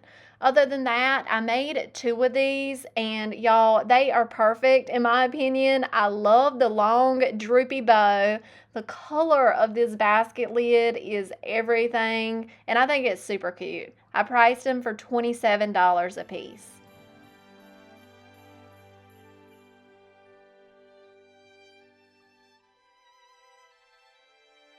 Here's another favorite from this video. We're starting off with some thrifted mini frame ornaments. $1.99 for this pack from Salvation Army, and my neighbor just started his lawnmower. I hope y'all can't hear that. It never fails. I have used some resin, some quick drying resin in my snow globes mold, because I want to use some of these miniatures in these mini frames. Y'all, I love these miniatures in this set. Like, I realistically got this set for my personal stash because of the miniatures, not even the snow globes.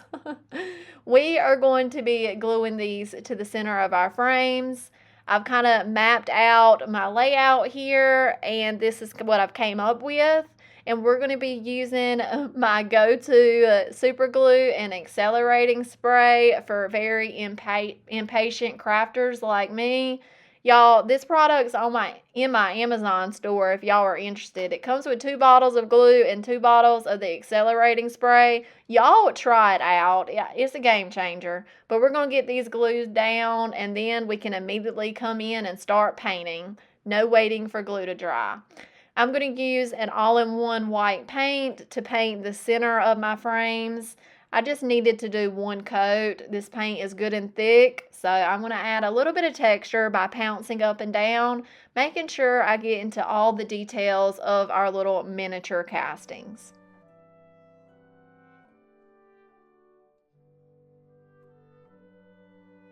Next, we're going to come in and add a base layer of black chalk paint to our frames. This is going to help our next step stick and be more vibrant.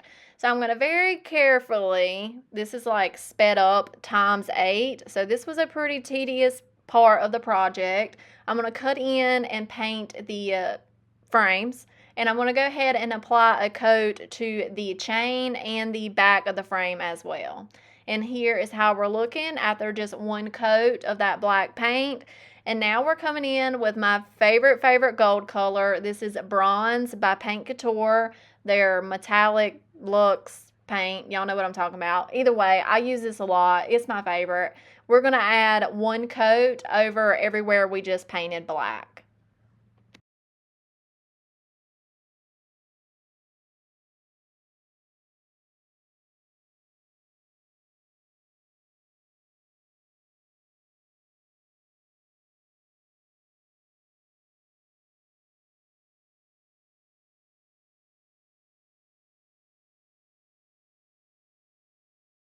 The last step is to bring out the details. We need to bring out the details of our miniature castings, and I'm going to do that by using a brown glaze. This is by Paint Couture, and I really like this product too. I don't use many Paint Couture products, but I really like their bronze and this glaze. So we're just applying that to the white painted surfaces, and since we used an all-in-one paint, it's going to wipe back very easily. And just look at the difference. Like this fox and the single designs are my favorite, and they sold very quick too. But either way, we're going to get all these glazed up, and that's it for this project. I priced them between $3.95 and $4.95 a piece, and I've had all but one sale during my open house this weekend. What do y'all think about these? And if y'all are interested in the snow globe mold, head over to my website and pick it up. IOD is ran out on their website, so what I have available now is all I'm going to be able to grab. Our last project today is a pretty straightforward, simple one, and you've probably seen it 1,000 times. But here I have a Santa candle holder, planter, whatever it is. I have cleaned it and sprayed it with one coat of shellac so we can get a good adhesion for applying this clay-based paint. I'm using vintage linen here, and I'm going to apply 2 coats to the exterior of our little Santa vase.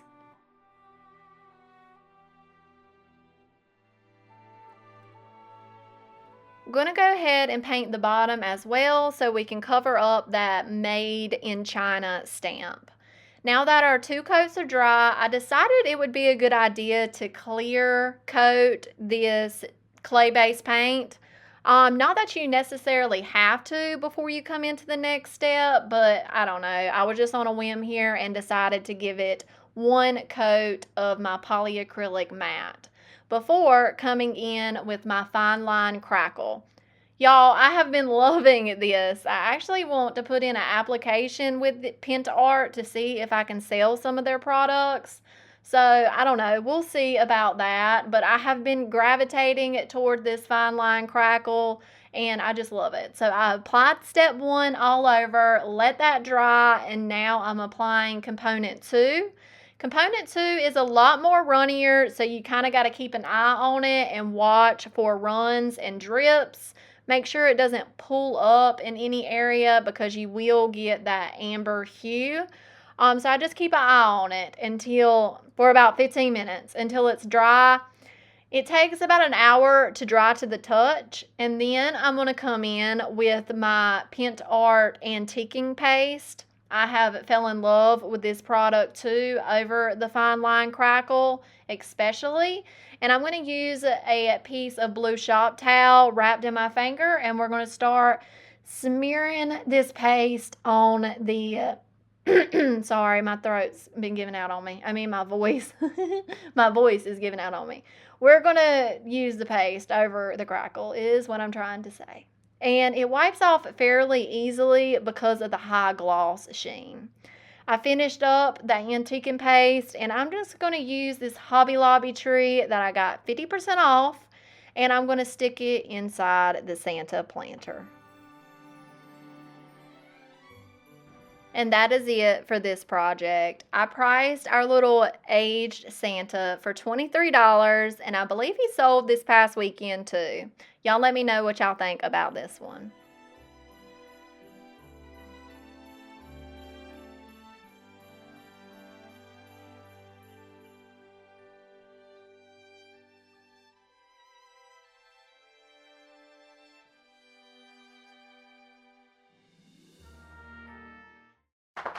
Our first project today is a frame makeover. I thrifted this one at a yard sale for $2, and it's quite large. It's a nice size frame. Of course, when I start doing this voiceover, Roscoe's got to go crazy in the background, like usual around here. But right now, I'm just removing this awful back that this frame has going on. I had to clean up the back because it had lots of sticky tape, and I'm going to remove the hanging hardware and get rid of this disintegrating paper. I am going to go ahead and pop the glass out of this piece. Majority of the time, whenever I upcycle frames, I don't put the glass back in them. It's just a personal preference. I'm going to take some measurements of the inside so we can fit and cut a piece of 1/4-inch plywood. That will be our new backing piece. Once I get that cut down, I'm going to test it out to make sure it's a good fit, and then we're going to start sanding. The back of this frame was in just ugly shape, so I wanted to go ahead and give it a good sand to get off any loose chip and paint. And I'm going to go ahead and sand the rest of the frame as well, and the backer piece, so we don't have to worry about any splinters.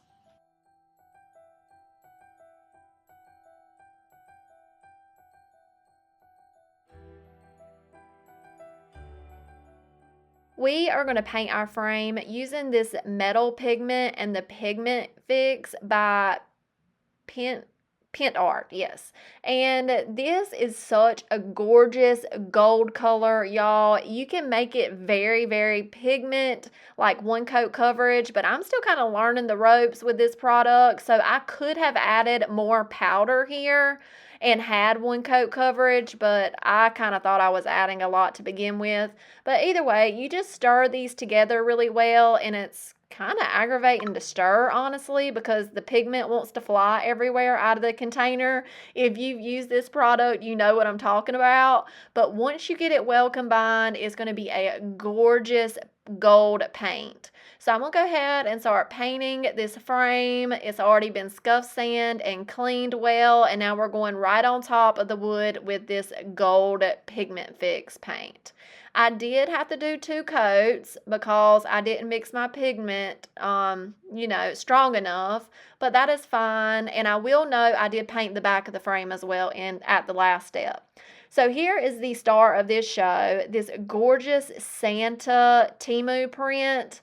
I think it was about $2 to $3 off of Temu. We're going to decoupage this down to our backer board using Mod Podge. There you go. I just like to dump it on my project, spread it around. You need a pretty nice size, even layer. And I like to use my brayer to really make sure that canvas is soaking up that Mod Podge, and it's going to make good contact with no air bubbles. So I'm going to flip it over and continue putting this other side down, and then I'm going to roll over it again with my brayer. Make sure I'm still center on my backer board, and then I'm going to go over top of the canvas with another layer of Mod Podge, going in short brush strokes in like a crosshatch random motion. This kind of mimics an oil painting.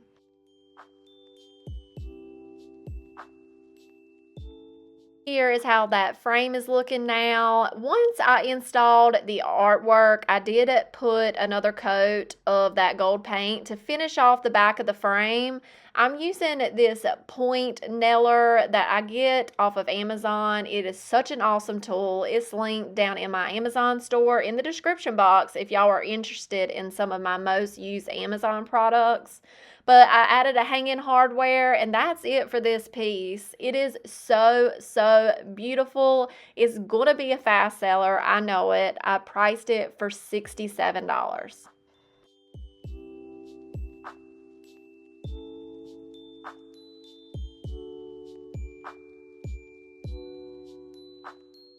Moving on to our second project, I thrifted this piece for 50 cents at a yard sale. I just thought it had a cool shape, and I envisioned putting lots and lots of molds on this piece.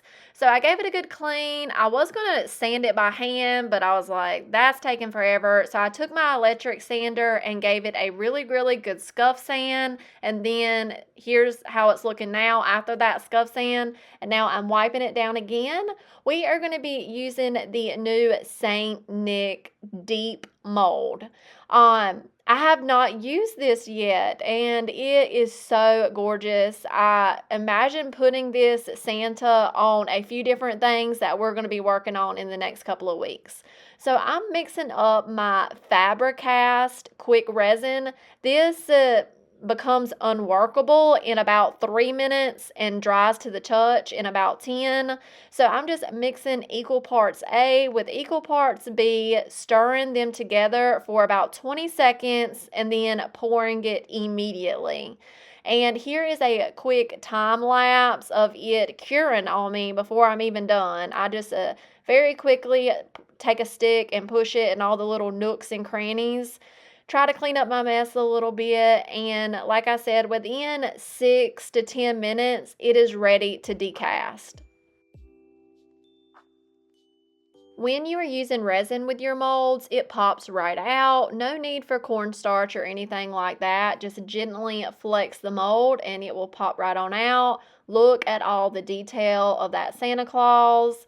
The back did end up a little weird, but I end up fixing that in a later step. I'll tell you whenever we get there. So here I'm just brainstorming. I'm kind of envisioning what I want to go on with this piece, and I grabbed out winter foliage IOD mold, and I'm going to dust this with cornstarch, and we are going to cast the holly from this one. I'm just pushing some air dry clay into the mold and then scraping the excess off with my thumbs to get a nice flat back before I flex the mold, flip it over, and very gently and gingerly start working the casting out of the mold. Sometimes you got to help it with these more detail-oriented pieces by like just kind of helping it with my finger right here, but for the most part it does come out in one piece, and if it doesn't, you can always re-glue it. It's not that big of a deal. I'm going to set this on my my little artwork piece and figure out what other designs I want to include on this piece. I ended up doing another casting of this right here of holly, and right now we are just working on the first layer. There's going to be several different layers, so I'm just trying to figure out what I want my backdrop to be, I guess you could say, and then I start casting little individual pieces to kind of fill in places and just kind of make it look more natural. Now, here comes a hot mess trying to glue these down because they're so delicate, they want to fall apart on you, but just do the best you can. I found it a lot simpler to not pick up the casting like this and apply the glue to the back. It just kind of, every piece that could break off did. I decided for the other side, it was just easier to move the casting off to the side and apply the glue to the wood and then spread it around and then place the clay on top of the glue. And that worked a whole lot better. We can remove the excess glue right here in a few minutes once we get everything placed. That's not a big deal as long as we go ahead and get that glue up immediately.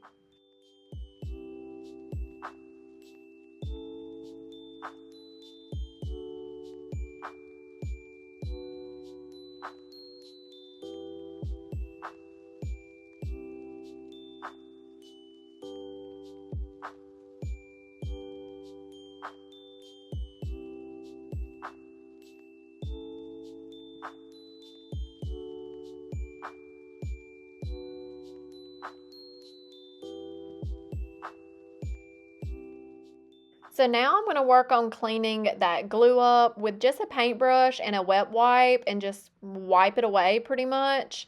I have started adding additional layers of molds, and now I'm going to glue my Santa down. And as I'm gluing this Santa down, I know the entire back of the Santa is not going to make contact with the piece of wood because of how this casting dried. So I'm just going to sit something heavy on it and let it dry overnight, and we will fix the gap issue tomorrow.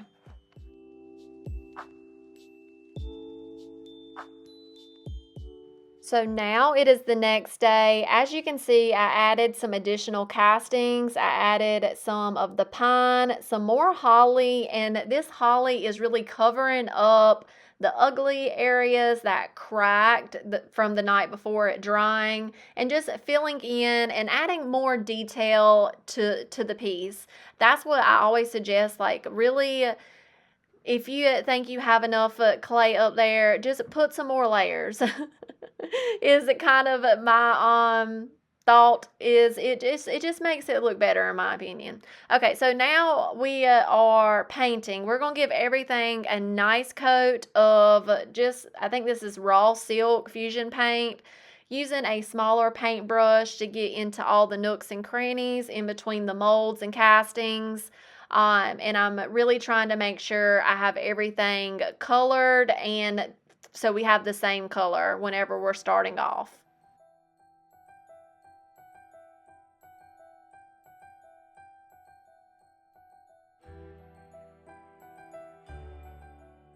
So now let's disguise this hideous gap. I have some salt wash and some raw silk paint mixed up here to a pretty thick mixture, and I'm going to take one of these Dollar Tree tools and kind of act like I'm filling a gap with some caulk. So I'm going to shove it down into that crack, pack it well, and then once I get everything packed up where you no longer can see like behind the casting, I'm going to come in with a wet wipe and just kind of clean up the area and make it look more seamless.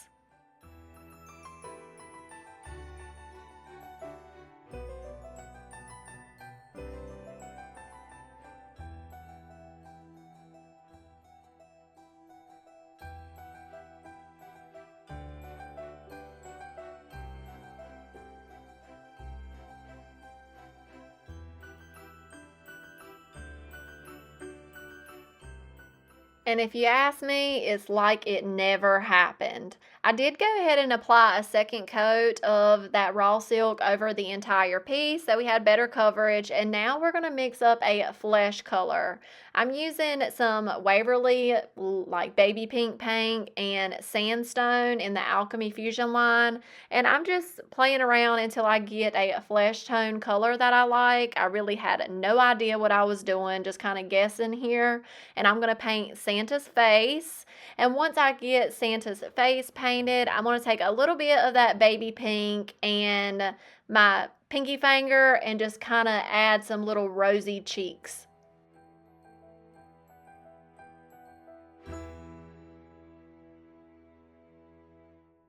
I wanted to add different shades of white to this piece. So for Santa's beard, I'm using a chalk paint by Paint Couture. I don't know the name of it, but it's just a different shade of white, a more brighter white. And we are going to paint Santa's beard and Santa's eyebrows. But as I'm painting the beard, I'm just dipping a small artist brush in some black paint, and I'm going to add a little bit of shading on. I'm not sure if this really did anything, like looking at the finished product, but I just thought it was a good idea to add a little bit of tonal variation as I was doing this part.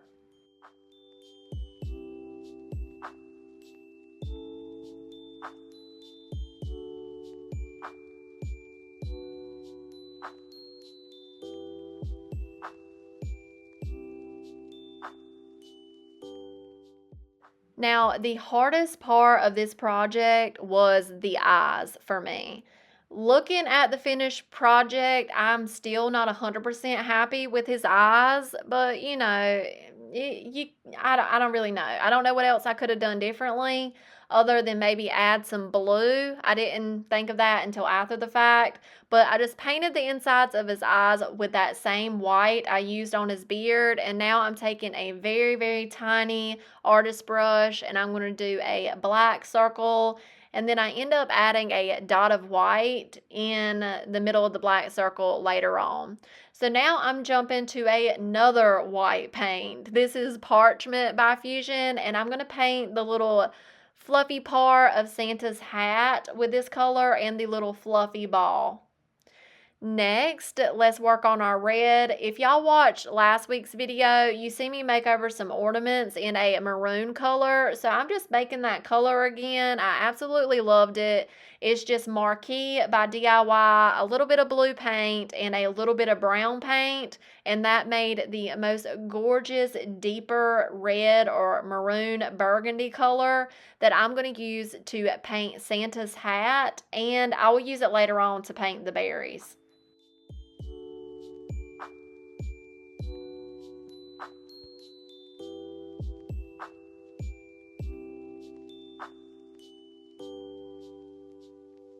Next, I started breaking out the greens. I broke out Rosemary by Alchemy first, and I was just pondering whether I needed to add my glaze before I came in with my paint, and I decided it was probably a good idea, so I finished up this color, and then I dried everything with my heat gun, and then we're going to jump to that step.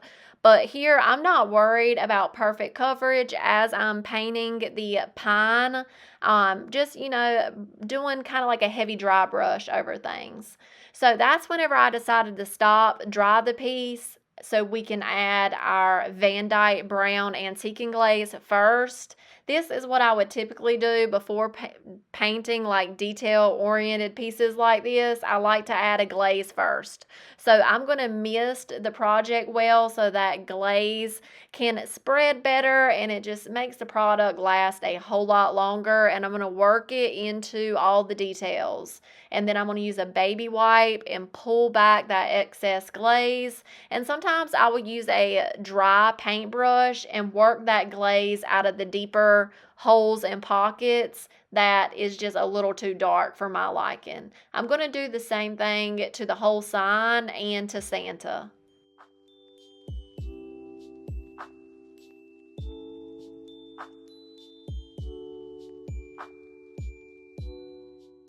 I let this glaze dry for a couple hours, and then I finished up painting with the rosemary color on the pine pieces. And now we're jumping to our holly leaves, and I'm going to use Mandarin Green by Fusion. I had to add some water to this little tester right here because, man, they dry up so quick once you open them, y'all. So get them testers used before you cannot use them. I am going to paint all the holly leaves in this color. Just one coat will be good. I'm also going to paint the stems to the holly in this same color.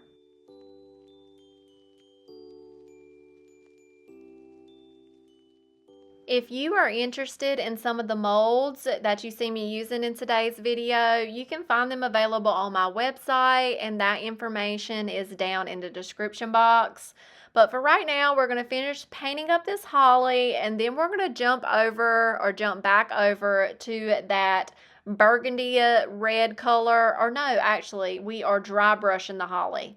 I grabbed a different green. I think this is bayberry, and I'm going to load up my paintbrush and get all the excess off to the side, and then do a dry brush. I think this kind of just gave it a little bit of character, and now we're jumping back to that maroon color to paint all of our berries.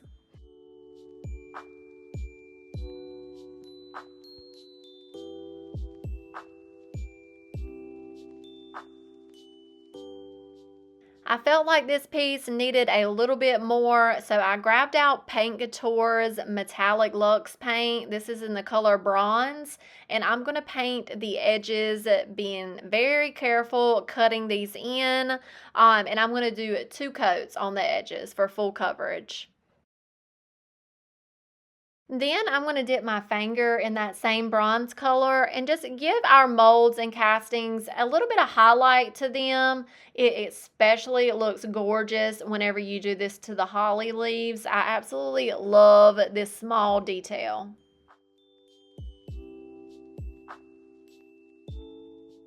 And the last step is I took that same bronze color and I'm going to go around that arch that is engraved into this wood blank piece with that bronze color. I just thought it needed something kind of going around the piece, and I love this detail as well.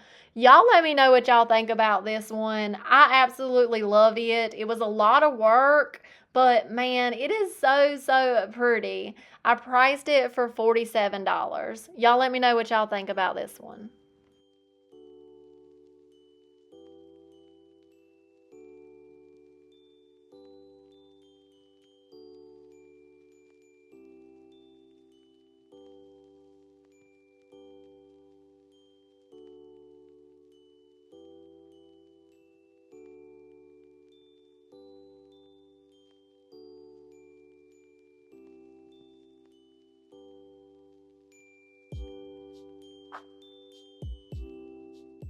Our last project, we're starting off with this metal tin I picked up from Salvation Army for a couple dollars, and I absolutely love like the finish on this piece. So we're going to be bringing that back. Don't worry. I'm going to use some DIY clay-based paint with a couple messy coats, and we're going to be doing some wet distressing. That's why I chose to use this clay-based paint.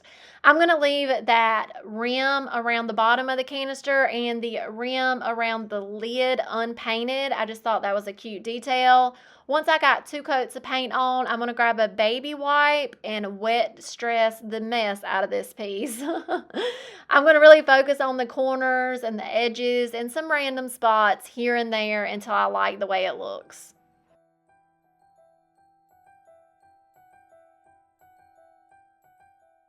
We are going to be using one of the new paint inlays. This is 12th Night IOD paint inlay, and I love this one. I love all the colors in it, and hunting season is around the corner from my neck of the woods, and it's very popular sport, whatever you want to call it, around here. So I picked out this one. I was about to go with the black one, but then I seen this one, and I was like, we'll go with this one. So either way, I am misting the paint side of the paint inlay, and I'm going to use my polyacrylic mat as the medium I'm going to apply the inlay into. I'm going to paint about halfway up the container because I need to make sure this stays wet, and that way it'll just help me line it up without applying the whole thing into the clear coat. So I'm going to get that bottom section placed, and then I'm going to finish applying the clear coat to the upper half. Really kind of got to work quick so that top coat doesn't dry. And then I'm going to start pressing the inlay into that wet medium, really pressing well with my hands for a few minutes. And then I'm going to wet the top of that inlay again. And then I like to just grab a blue shop towel. These are lint free. I get them from Lowe's. I have a lot of questions about that. And get off any excess water. And then I will dry it with my heat gun.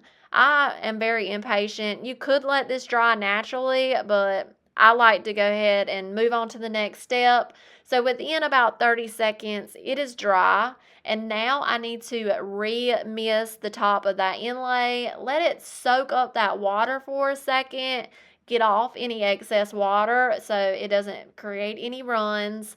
And then I'm going to pick up an edge and start peeling this inlay back.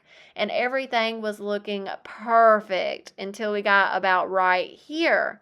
And I'm like, man, the buck is the most important part of this design. So we're going to lay it back down. I'm going to try to make sure I'm laying it right back down where it was. I'm going to re-wet that area. I'm pressing very firmly, very well. Going to rub it for a few minutes. Going to wet it some more, press it some more, and then I'm going to dry it with my heat gun again. And then we're going to do the whole process all over by re-misting it and then peeling it back. It didn't fix it perfectly, but I did get a better impression than the first try. Paint inlays, you just kind of got to go into them knowing that just don't expect perfection. It's kind of the nature of paint inlays, but they are still gorgeous either way. I did spray a clear coat on this. Other than that, this was a simple project and it's done. And I priced it for $23. Y'all let me know what y'all think about this one.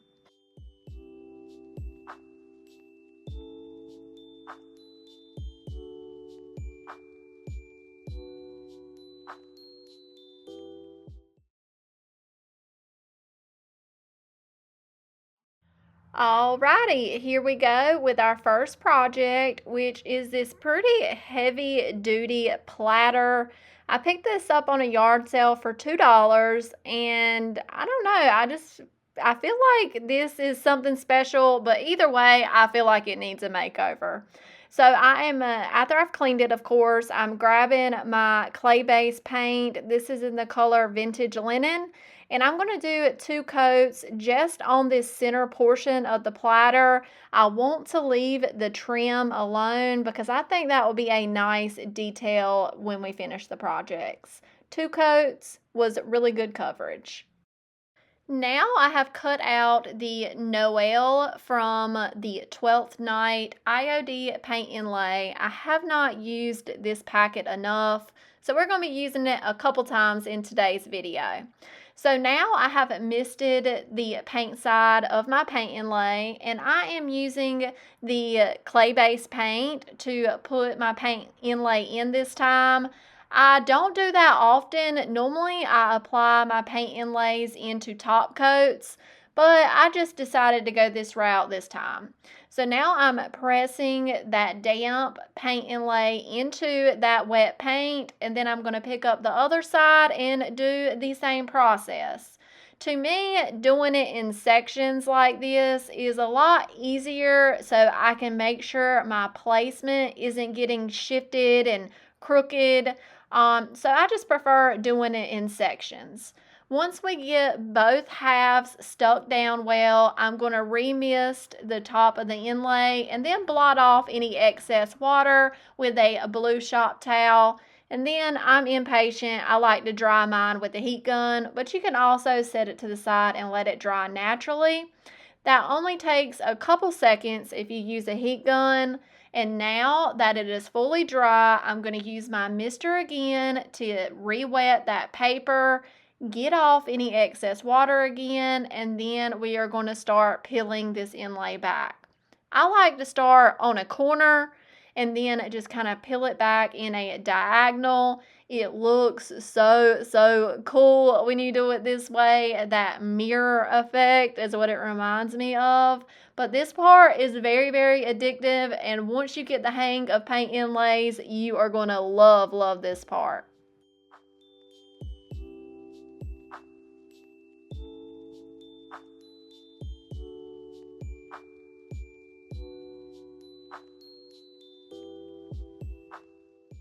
Next, I'm going to do some light wet distressing around the white parts and just kind of rub around those bikini lines, panty lines is what we call them, from where that paint inlay laid on top of that layer of paint. It just smoothed it out well. And next, I'm coming in to clear our chalk paint and our inlay. Both need to be top coated. You can definitely take this outside and hit it with a spray sealer. I was feeling a little risky, so I used my Sweet Pickins top coat in the matte sheen. And then that's it for this project. Very simple. I love how it came out. I priced it for $27 and it sold right away. Y'all let me know what y'all think about this one.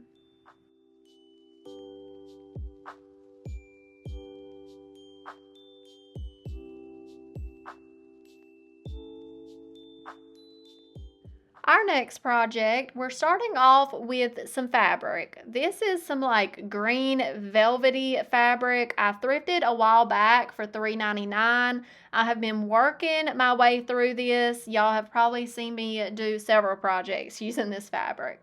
I'm going to go and cut down some strips. Here I have a stack of 2-inch wide strips. The length is just long. It doesn't really matter the length. And then I have a small stack of 1-inch wide strips. We're going to start off with the 2-inch wide, and here I have a paper mache tree from Hobby Lobby when it was 50% off, so around $3 for this tree. My mama picked them up for me. We're going to remove this tag and we're going to get to work. This was a time-consuming project, but it was easy, just time consuming. So not a lot of thinking goes into this project. We are going to start wrapping and pleating this fabric around the tree. Like I said, starting from the bottom and working our way up. When you pleat fabric, you need to glue the back side down and then come back to the front side and add a dot of glue so you can fold the fabric on itself and glue that piece down too. Now, as I was working on this project, I was trying to figure out a more, better, faster, easier way to do this that was faster, but I couldn't really figure it out. So I think there's really only one way to do this. Y'all let me know what y'all think. But it's just a process because you got to keep on taking the glue gun back and forth, back and forth. But we're going to get this first row down, and then I'll come back to y'all in just a sec.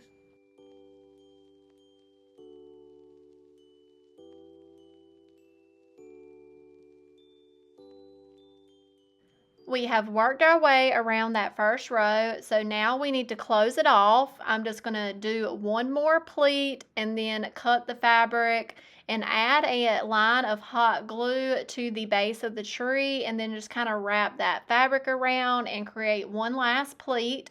I'm going to get rid of all those glue strings, and goodness gracious, the amount of glue strings on this project when I was done is crazy, is crazy.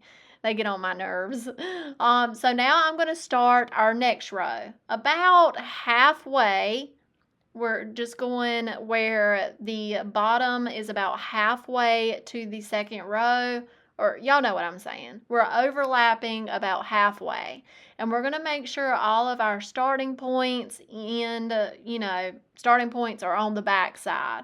Unless you run out of fabric, it really doesn't matter. They blend in very, very easily. So now we're on to our third row, and we're going to do the same thing until we reach the top.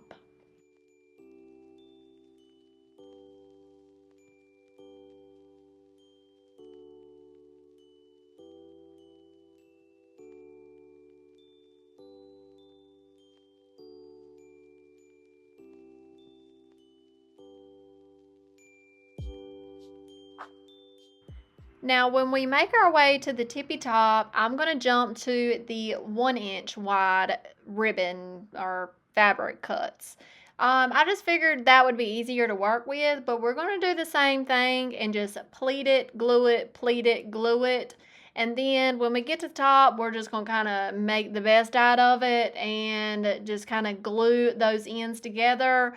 I didn't want to just like wrap it around because you would be able to tell the difference. So I am going to pleat the tippy top as well, and then go to the point and add just a dab of hot glue in there and pinch them together.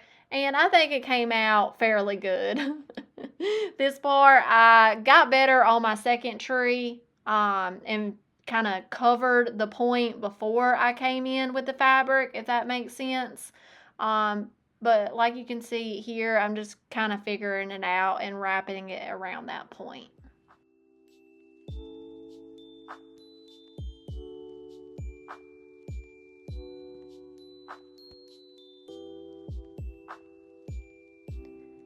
Next, I did not know if you were going to be able to see the trunk of the tree, so I came in with some Dixie Belle brown paint and just gave that one quick coat. This brown paint is old and it's good and thick, so one coat was good enough.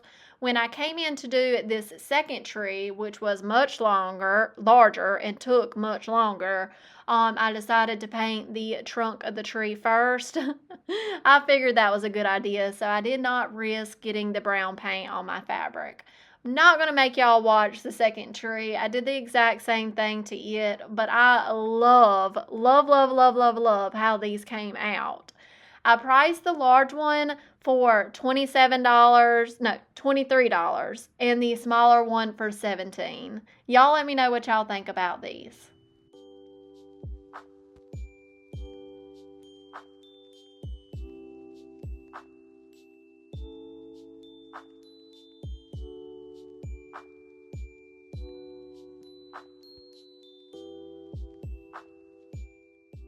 Our last project is fairly easy. I have a thrifted a wooden tray here. It has gorgeous scallop edges on it that I love. I've already sanded it, primed it with a few coats of shellac, and painted the bottom off camera. But now I'm going to start painting the top with Lamp White by Fusion. This is an all-in-one paint. And I did have to do 3 light coats to get full coverage.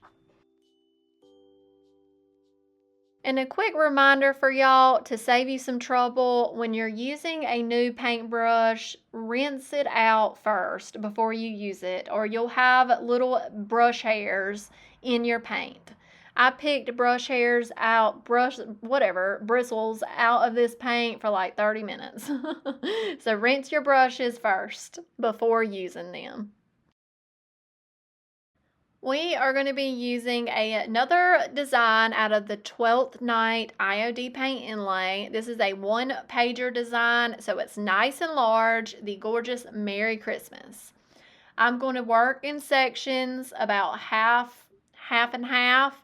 I'm going to mist the back side of that paint inlay, apply my polyacrylic matte this time is what I'm applying my inlay into, and then I'm going to rub that inlay into that wet medium.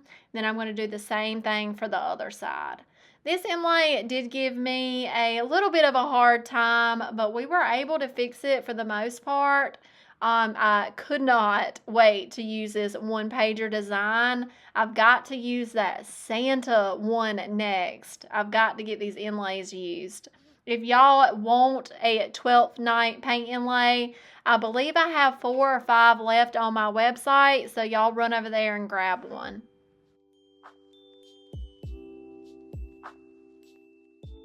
My water mister was giving me a hard time with this project. I have got to get me a new one. I don't even know why I switched from my Dollar Tree one. It was perfect, but now I got Clorox in it. So either way, our paint inlay is dry. We are re-wetting it, getting all the excess water off, and we're going to start peeling this design back. Working on a corner and peeling back, and right here I noticed, I was like, oh no, that's not down good. So I just simply lay it back down, rub it some more, dry it with my heat gun, kind of redo the process. I don't know what Roscoe is doing. Son, what are you doing? I have re-dried it, re-wet it, and now I'm peeling it right back up, and it is much, much better. Started getting another piece right here that won't down. I think it's because of my mister bottle. It wasn't misting correctly, so it wasn't getting wet. So I'm just kind of redoing areas and then remisting it and then peeling it back up. The eye in Christmas didn't come out 100%, but at that point I was like, it's going to be what it's going to be, and I'm going to live with it.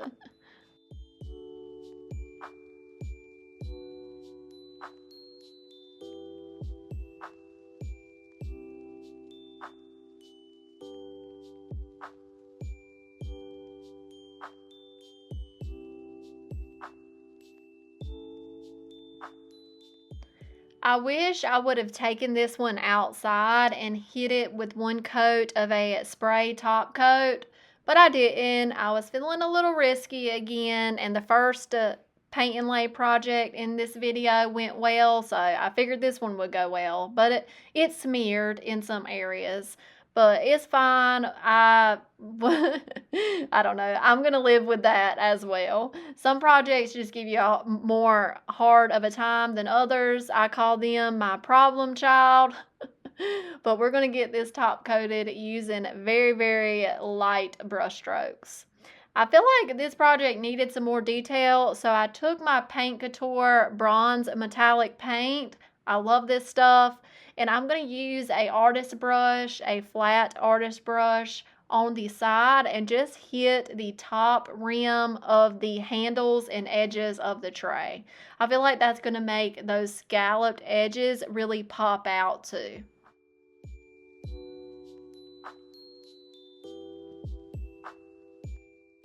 And the last step, to kind of hide some of the smearing of the paint inlay, I'm going to use one of my crackle stamps by IOD and some permanent black ink.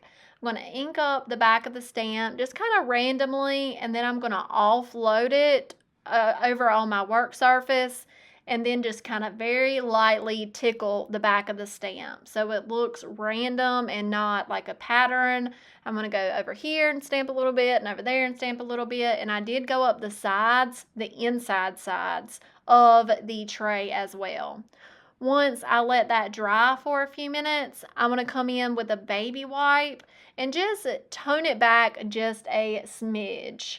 You can do this since I have that clear coat down. You can wipe most of it off, honestly, until it dries. You can wipe it off fairly easily. That's it for this project. I do love how it came out, even though it was my problem child in today's video. Y'all let me know what y'all think about this one. I priced it for $27.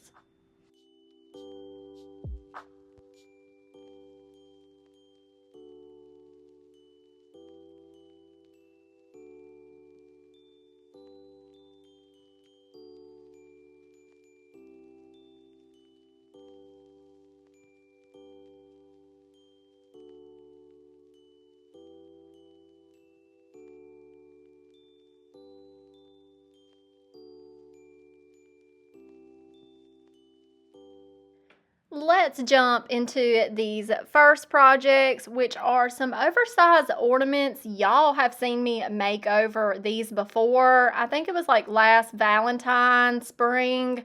So we're going to do a Christmas version today. I thrifted these, there's no telling how long ago. I think I paid like $1 for 8 of them. I am cutting off the string hangers that are attached, and I'm just adding some water to this fusion paint. I have my mind set on using up all this dried out paint before I buy any more. So we're going to paint the center of these oversized ornaments in a couple layers of this fusion paint. Now, something I really wish I would have done is prime these with a couple layers of shellac. What we're painting over right here is actually paper, but it was up there really good, but we just had some bleed through like almost at the last step of this project. So I would definitely prime over this paper. I do know Fusion is an all-in-one paint, but sometimes it just needs a little bit of help, honestly. So I did 2 coats of that white paint on the center of our oversized ornaments, and now I'm coming in with a black paint. This is the Alchemy chalk and limestone paint.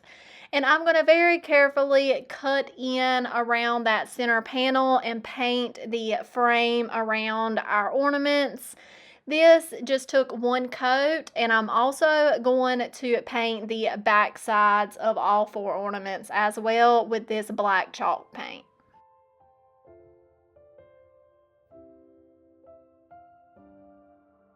The back sides of these were in really, really bad shape, so we need to get those covered up. This black paint that I'm applying now does not need to be full coverage. This is just going to be our base layer for a step we're going to do, and it's just going to work perfectly as the base layer. So once that is good and dry, we are going to be putting transfers in our oversized ornaments. I have picked out 4 different designs from Winter Botanicals. I have been grabbing pieces and parts from this transfer book since I got my hands on it, so I truly think it is my favorite this season.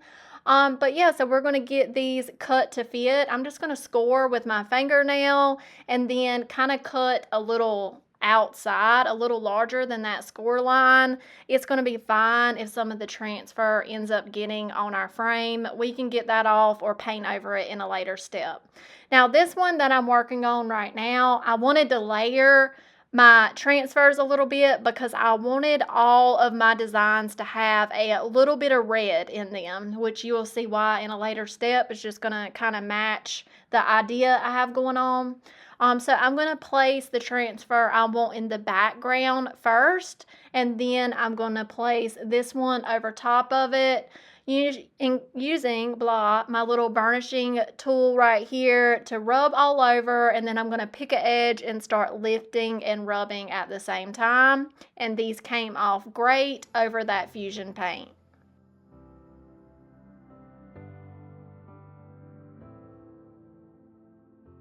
We are going to continue that process on the other 3 ornaments, scoring with our fingernail, cutting out a little over that scored line, and then we will get these transferred on.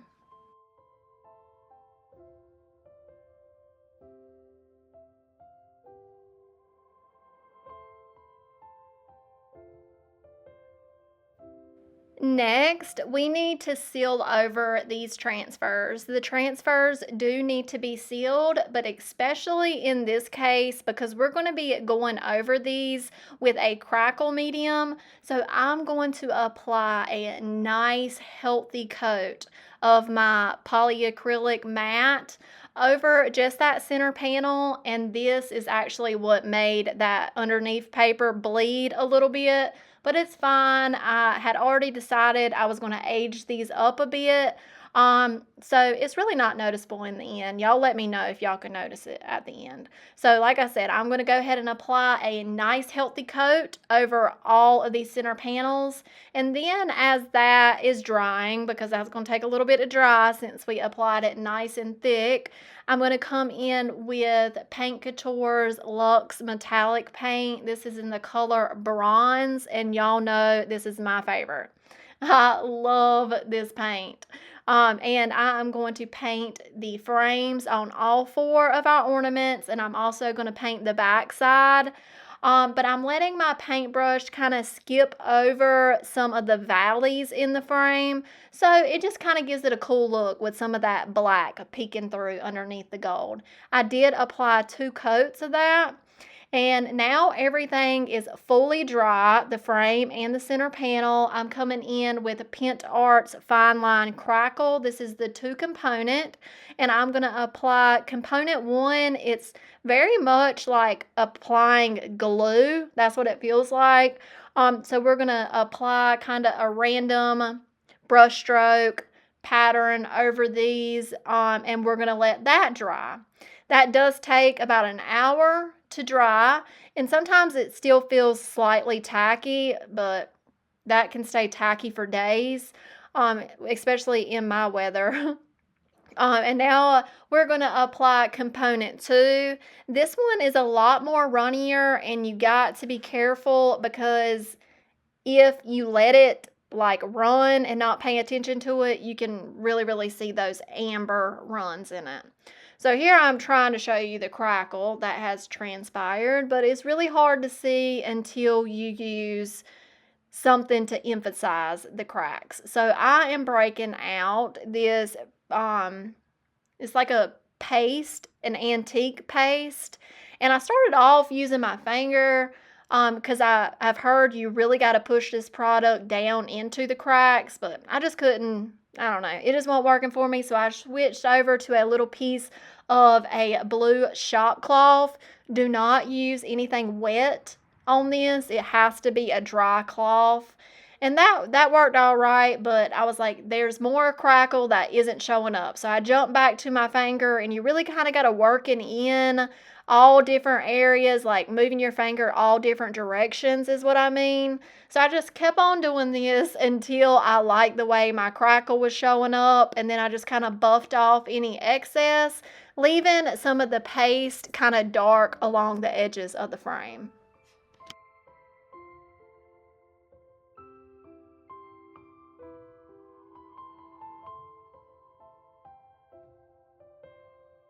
And our last step is to add a new hanger to our ornaments. This is some red velvet ribbon. The reason I wanted a little bit of red detail in my transfer designs, I am going to cut that at an angled point so I can feed it through this small eyelet hole, and we're going to get that tied up. I did get this ribbon, it was like a 6-pack off of Temu.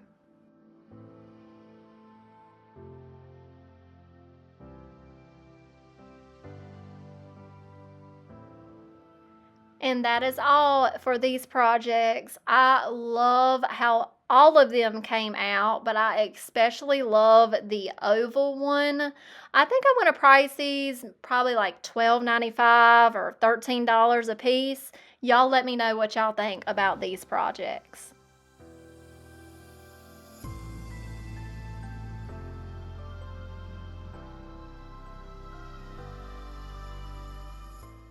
Moving on to our next project, I'm going to start off by mixing up some of that burgundy maroon color I have been using the past few Christmas videos. I'm starting off with the Majority Marquee by DIY, and I'm going to add a little bit of this blue Waverly chalk paint and a spoonful of brown paint by Dixie Belle, and I am just loving on this color. Once I get that mixed up the way I like it, I'm going to add a scoop of salt wash to this. We need to create a thickened paint because we need to kind of hide the raised details on this bucket. Now, y'all seen me make over this another similar bucket like this right here. A couple weeks ago, my mama gave me both of these. So they were free, and we're going to get this one made over. So I'm going to take that thickened maroon paint, and we are going to start applying this in a side-to-side motion. I'm going to keep all of my brush strokes going around the bucket, so hopefully it can just disguise that raised lettering. And we did 2 coats of that. Now, something I wish I would have done right now instead of going in with the white paint is seal up the red paint.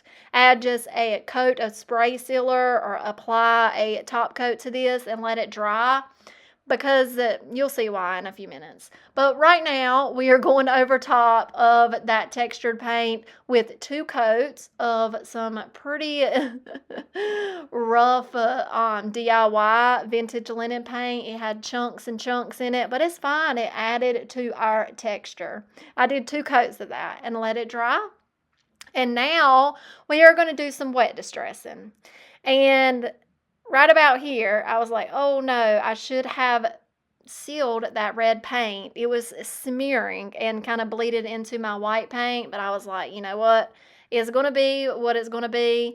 So I kind of started wetting it and then picking it with my fingernail, hoping it wouldn't smear. But then I went back to the baby wipe and just did some wet distressing. And if it did smear, I'd kind of just blot it away with a clean part of the baby wipe. And I just did this until I liked the way it looked. Next, we are going to come in and add this transfer I have been dying to use. This comes from the same transfer book, Winter Botanicals, and this is probably my favorite design in that book. I'm going to make sure the seam of my bucket is on the back side, and I'm going to get this transfer placed down. This is kind of a weird surface to apply a transfer to, so I'm going to work in sections, rubbing the center of the transfer down first, and then I will work from one side to the next. I did have to make a relief cut in the center of the transfer right here just so I could peel it back easier. But yeah, we're going to get this right here transferred down. It went on the DIY paint fine, and I didn't seal the clay-based paint before adding the transfer. It is best to seal your paint over before adding a transfer, but I really never do, and I don't have many problems. So once we get this down, we're going to burnish it very well. Make sure there's no air bubbles and that everything has made good contact with the surface.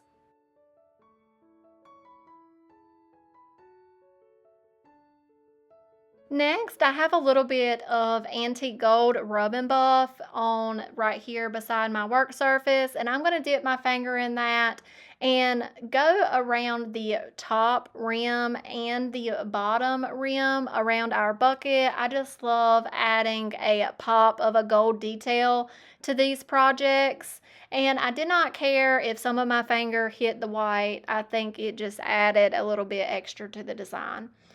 So now we are sealing over our transfer and paint. I am going again pretty heavy with the top coat, and I'm going to let that fully dry. I missed recording adding the fine line crackle. You see me do it in the first project. I add component 1, let it dry, added component 2, and now I'm using my heat gun to dry component 2. And y'all, the crackle on this project is to die for. So let's bring that out using this antique paste again. And y'all, I left almost all this process in the video because I just could not get enough of seeing all that crackle come to life. So I just have my finger in a blue shop towel, and we're going to start buffing that in to our cracks, and then I'm going to work in sections so it don't get too dark on me and wipe the excess off. And look at that gorgeous crackle. It just makes my heart so happy. If you are scared or just intimidated to use milk paint, but enjoy the crackle that you can get with milk paint, this product, the Fine Line Crackle product, is a great alternative. It does show up glossy though. I mean, it comes out glossy where milk paint is definitely not glossy. But either way, we're going to keep on buffing this wax on the entire bucket.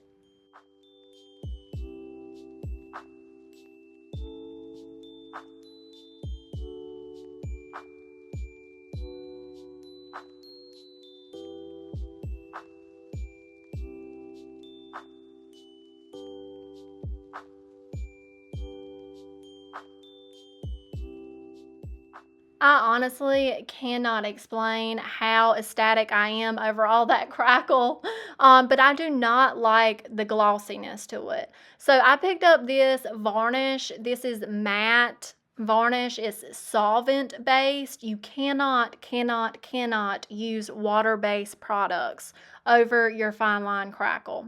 So this container has a little marble in it. That means make sure it's shook up. I applied one coat to the exterior of the bucket, let that dry, and our bucket is complete. I love this one, and I know I say that about every project, but like y'all, I really like this one. Y'all let me know what y'all think about this. If you are interested in that winter botanist transfer book, you can find them available on my website. That information is linked down in the description box. I plan on selling this bucket for $27. Y'all let me know what y'all think about this one.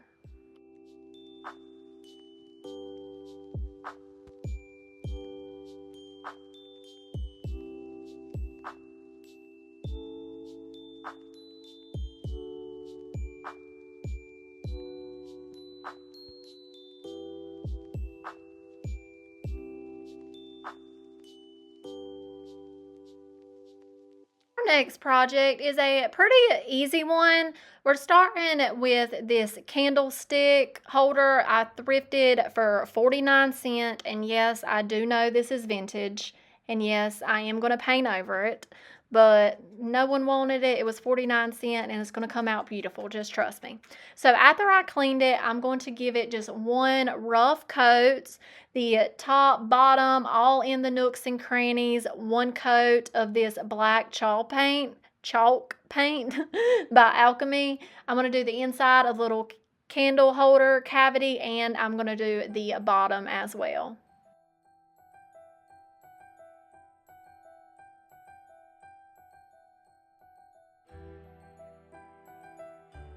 Now that our black paint is dry, I'm going to bring out some Rub and Buff. This is in the gold leaf color. Squirt a little bit out, and I have this Rub and Buff brush that has been around for a while. I'm going to use that to apply a layer all over this candlestick holder. I am letting the paintbrush skip over the nooks and crannies to leave some of that black paint peeking through. I absolutely love that technique, and we're going to go all over this candlestick holder with the Rub and Buff.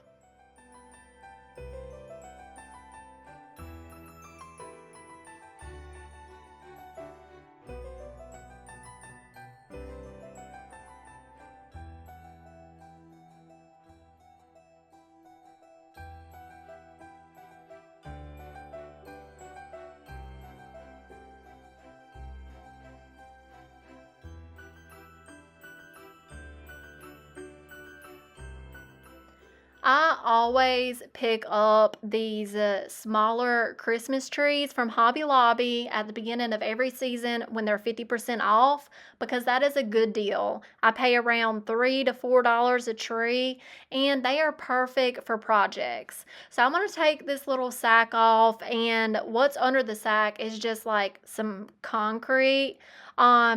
But it's very easy to break off. Just make sure you wear some safety glasses, go over a trash can, and take some anger out on that concrete block.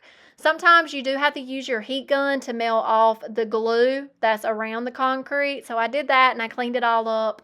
And now we're back to our candlestick holder. I have a piece of floral foam that I'm just cutting to size to fit into that cavity. And I'm going to add a large amount of hot glue in that hole. And I needed to shave some down on this floral foam. And then we're going to stick it in the hole and cut the floral cut the floral, why can I not talk? Cut the foam flush with the top of the candlestick. There you go. And now we're going to add glue to the base of our little tree. And my glue gun temp was a little too hot, so all my glue pretty much ran off. So I tried to pick it back up. And we're going to poke that stem down in the floral foam. And we're going to hold it for a good 30 seconds and let that glue sit up. To hide our foam, I'm going to take this assortment of moss and grab the browner, longer strand moss out of it. I'm going to add a little bit of hot glue around the top of the foam, and we're going to put this moss around our tree just to hide the foam and add a little bit more character to it. Then I'm going to give it a quick haircut.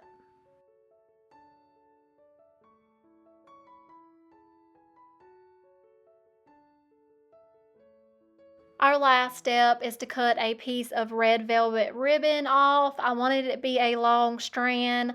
My first thought was to tie a little floppy bow and attach it to the tippy top of our little tree, but I didn't really like the way it looked. I played with it and just really couldn't get it to look the way I wanted it to.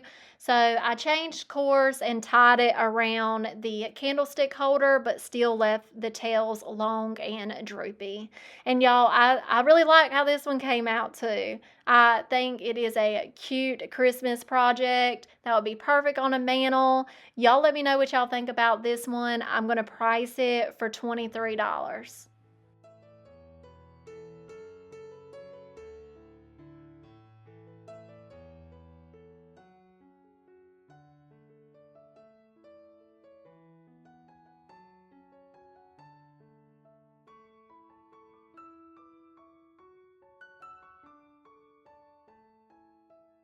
Our last project is a super easy one. I am starting off with some homemade paper. You can order this off Amazon, and I have a the glass from an oval frame I'm using as a template to cut out that homemade paper.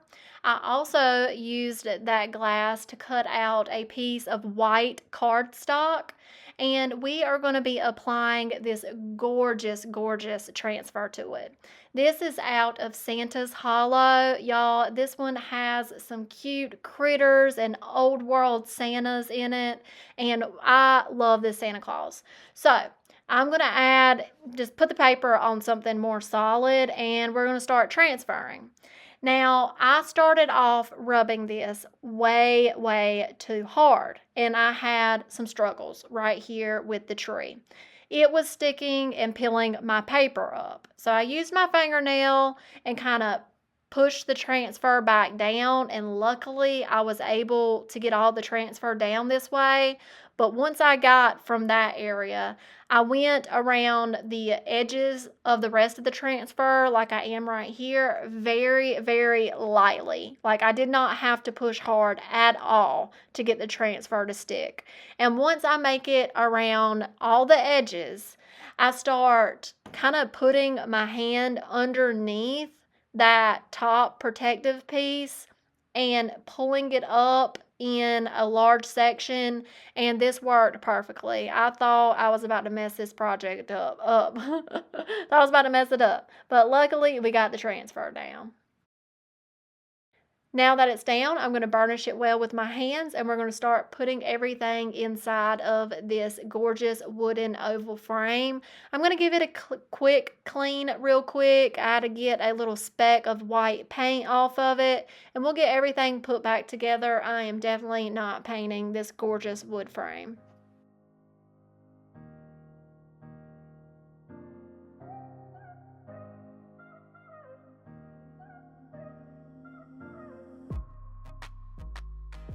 And that is it for this project. I love how after Christmas passes, the customer can change out the artwork, and it can be very versatile, but I absolutely love the Santa in this frame. I'm going to price this one for $23. Y'all let me know what y'all think about this one.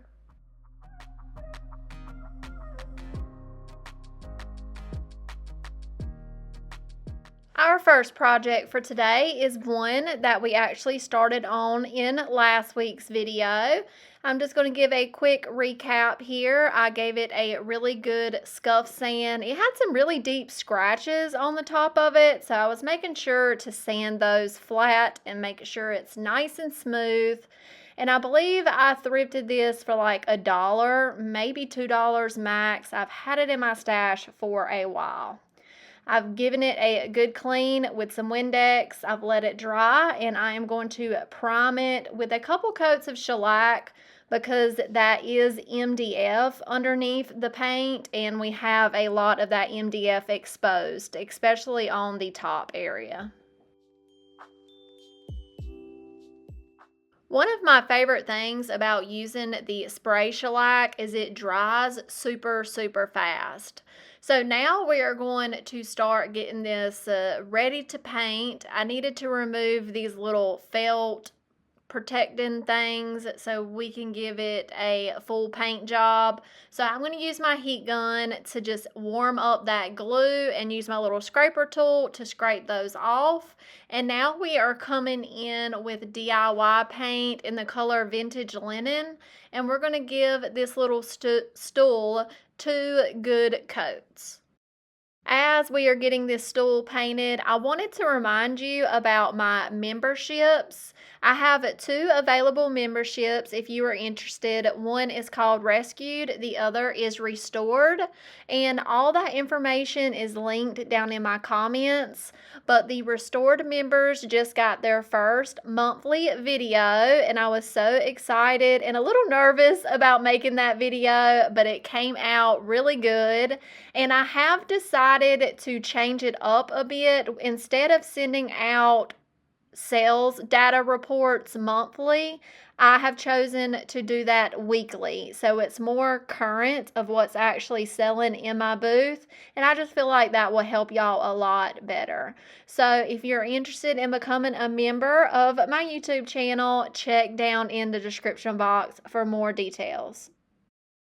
After our 2 coats of paint were good and dry, I did lightly distress the piece, but today we are breaking out Sugar Plum IOD stamp. This is one of the new ones and I have not used it yet. Y'all, there is such cute pieces in this stamp set. I absolutely love the nutcrackers and this little Mouse King stamp. So I needed to use the Mouse King, and he was going to fit perfectly on the center of this footstool. So I'm just inking it up with some black permanent IOD ink. I'm going to get that centered where I want to put it. I'm going to fully commit, and I'm going to be very careful and try not to shift my stamp around as I'm pressing. I'm going to hold with one hand and press with the other. You can peek underneath it to make sure you've got a good impression. Other than that, I gave this piece a one coat of like a spray sealer Rust-Oleum matte, and this piece is done. Y'all, super cute and super easy. I priced it for, I believe, $19.95.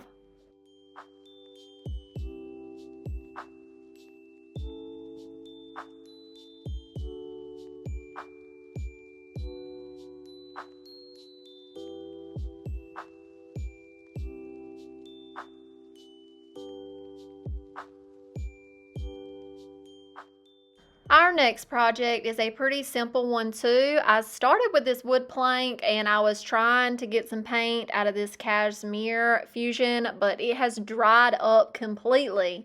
I'm in the process of using up all of my dried paints, and I'm going to put in a big order with my friend Emily at J. Bowen and Company very, very soon. Very soon. But we're going to add one coat to this Dollar Tree wood blank. We are going to be adding some stamping to this piece. I wanted the word Christmas, so I grabbed my Christmas Post IOD stamp. This is another one of the new ones, and I'm going to leave it right on the stamp set and ink up the word Christmas with my black IOD ink. Then I'm going to come in with a baby wipe and clean up any ink that I got on the other stamp surrounding it. And we are going to position that towards the top of our painted wood blank, and I'm going to press that really well, holding with one hand, pressing with the other, and I'm going to pick it straight up. And I did have a little bit of rogue ink get on my little piece of wood, so I came in with a baby wipe to try to wipe that up, but this ink is permanent, so I just added a light coat over it. Now I'm breaking out ephemeral type. I just wanted some text. This is kind of going to be like a background type, and I'm going to ink up this section right here and very lightly tickle it so it doesn't pick it up, so the impression isn't like super, super clear and it kind of looks faded in some areas. I'm going to heat set this before we go in with our next step. Next, I have grabbed out some numbers from the typesetting stamp. This is an oldie but goodie, and I got 2 and a 5, and I'm going to pick them up with my thin mount so I can make sure they're straight and they're centered on my little plank.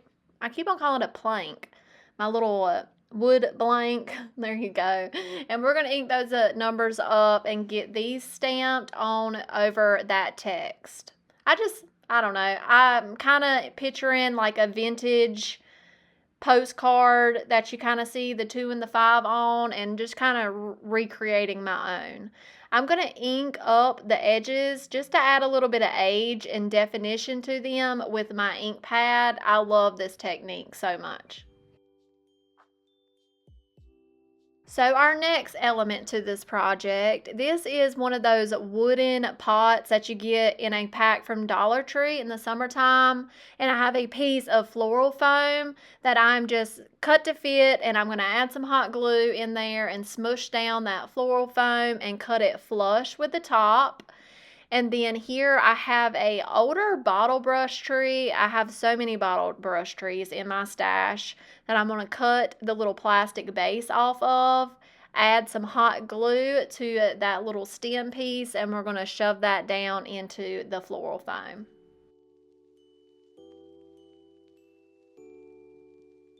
Now, of course, it would make sense to have done this before I added the tree, but here we go. We're going to stain that wooden pot with some Waverly Antique Wax. I really like this warm shade that this wax has. I'm going to make sure to get that upper lip as well, just so it's not as noticeable and blends in. But here is the piece we're about to start putting these items into. I thrifted 3 of these antique sewing drawers for $10 a little bit ago, and I want to fill it up and create like a little shadow box. So here is another bottle brush tree I had in my stash. This came from Hobby Lobby during their like 75% off sale like last season. I picked up some, and the little balls were falling off of them, so I glued those back in. I didn't show you that part, but I'm just trying to figure out placement here. I want you to be able to see the word Christmas and the 2 and the 5. So I'm just playing around and trying to figure out placement before I start gluing. And I'm just going to use hot glue. You can definitely get this hot glue off if, you wanted to. If the person that buys this wants to do something else, I'm sure you can get this hot glue off. I took my baby wipe and added a little bit of age to that wood plaque that I used the Waverly Antique Wax on the pot. Just had a little bit on the baby wipe. I just dabbed it up there. And then now I have a piece of like very cheap Christmas greenery. It was missing some pine cones, so I grabbed my little mini pine cone stash that you get from Dollar Tree and just kind of filled that back up. And we're going to get that put in the back like area on the opposite side of our little sign, and then we're going to start gluing our bottle brush trees down. I'm going to place this bigger one in first, and then I'm going to glue down the one we added to the pot. And then I'm also going to take some of those baby pine cones and glue them just randomly in the floor of the drawer.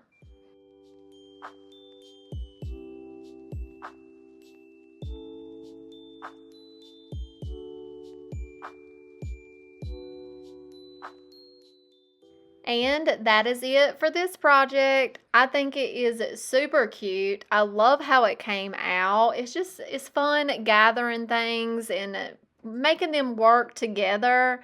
I wish I would have had like a knob or something to put on top of the drawer. But y'all let me know what y'all think about this one. I priced it for $27.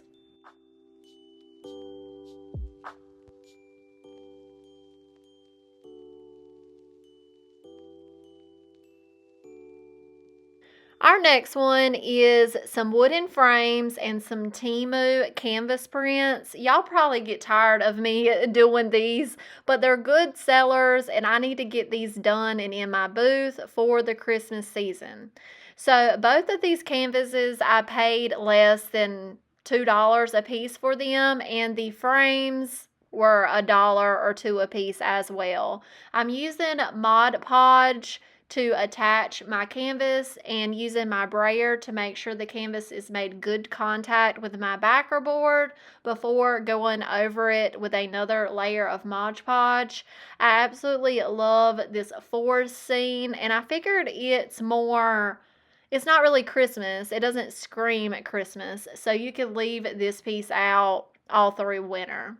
So now for one of the frames, we're going to be using milk paint on it, and I've grabbed out my flour sack milk paint, and I'm going to mix this up with 1 part powder to 1 part water.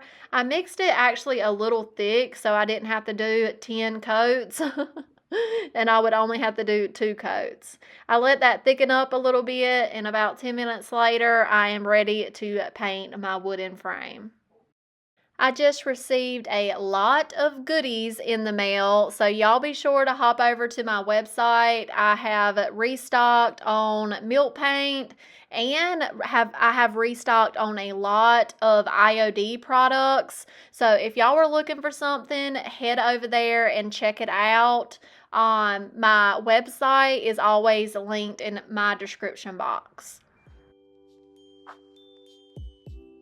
After each layer of milk paint, I'm going to come in with my heat gun and really force dry it because I want this frame to have a lot of texture and crackle. Then I'm going to come in with my second coat and do the exact same thing. Here is the second frame, and y'all, I love the wood tone on this piece. So we're just going to start by giving it a good clean with some Windex and a little shop rag. I order these shop rags in bulk on Amazon. They're fairly cheap, and you really can't beat the deal. If y'all are interested in any of my Amazon favorites, that's also linked down in the description box. But I am not going to paint this frame. I'm going to use this Howard's Restore finish in the walnut shade and just give this wood a nice drink, and it is soaking it right up. I'm going to let the product sit on the frame for about 5 to 10 minutes before I come in with a lint-free cloth and wipe off any excess. Now we are jumping back to the milk frame. Oh my goodness, that crackle just got me tongue-tied, y'all. That crackle is amazing, so let's bring it out with some Sweet Pickins dark oil wax. This is one of my favorite things to put over milk paint. I absolutely love the finish. It looks a little scary going on, but just trust the process. It is very easy to apply. Just get it up there in a nice even layer. Let it sit for 5 to 10 minutes and then come in with a lint-free cloth and wipe it back. And it really amazes me how much of this dark oil wax you can pull back on a white frame. It really just works perfectly with milk paint. So don't be scared to use that dark wax over a white painted frame. You will love it if you loved aged pieces. So now we're jumping back to our canvases and our backer boards. I'm cutting off any excess canvas, and we're going to start putting these in our frames. I'm going to use one of my most used tools when it comes to making over artwork. This is like a little pointed nailer thing. I don't know its exact name, but it just shoots these pointed tacks into the wooden frames, and it secures your artwork inside.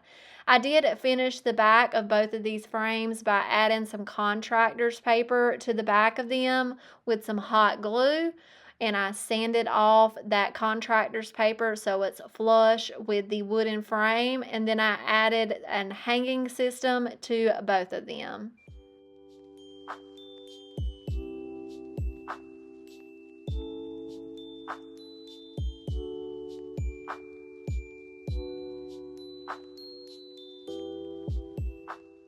And that is all for our new and improved artwork. I absolutely love both of them, really, but I think this one is my favorite. Just the colors in that Temu print up next to that wooden frame. Chef's kiss. But I do love that crackle on this Santa frame too. Y'all let me know what y'all think about these. Let me know which one is your favorite down in the comments. I priced the tree one for $37 and the Santa one for $47.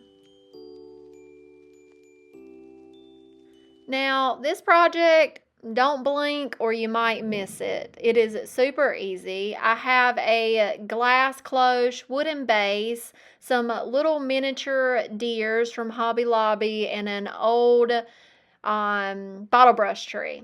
I picked up this snow text from Hobby Lobby also this year because I don't know, I've been curious about it and want to try it out. So I've never worked with this stuff, but it's very weird texture. But we're going to start slathering it on this wooden base. I'm going to make sure I don't go too close to that little indentation. I'm just going to make a little pile of snow in the center.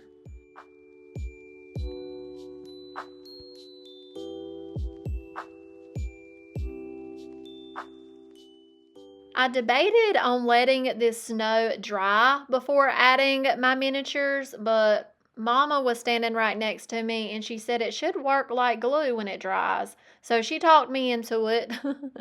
We're going to add the bottle brush tree into that snow text, really smoosh it down in there, and then we are going to add our little miniature deer in front of the tree. I let this dry overnight and everything was in there nice and sturdy. That is it for this project. I left the cloche off in one picture so you could really see what it looks like. You could definitely add some glitter to that snow text before it dries, and that would be really cute as well. I priced this piece for $17. Here is a sign I made over a couple years ago. It's a paint inlay, and I actually built this frame and I was selling it for $9.95, which is really cheap, and it didn't sell.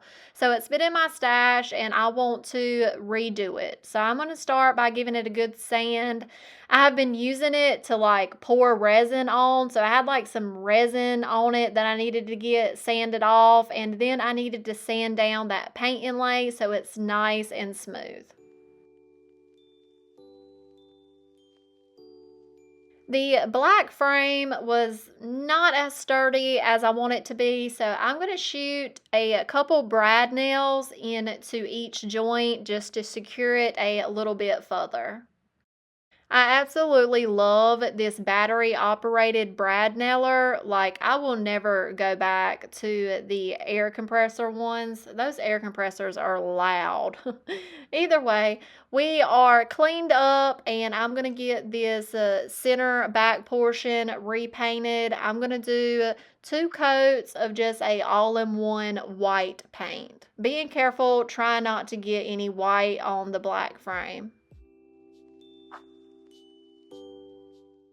Next, we are going to tidy up that black frame a little bit. I'm just going to add one quick coat of black velvet DIY paint, and I'm going to be very careful cutting in around the white paint and try not to make a mess.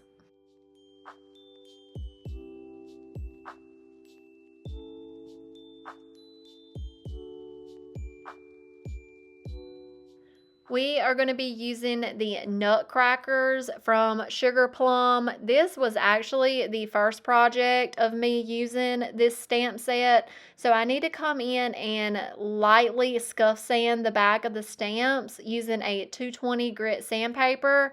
This makes your ink adhere better. So it's a really important step whenever you're using a new stamp set. So the 3 of these nutcrackers fit in this sign perfectly, like it was meant to be. So I'm just going to make sure I have those center and where I want them, and I'm going to pick them up with a thin mount, ink up the back of our nutcrackers with some black permanent IOD ink, and we're going to get these babies stamped on our sign.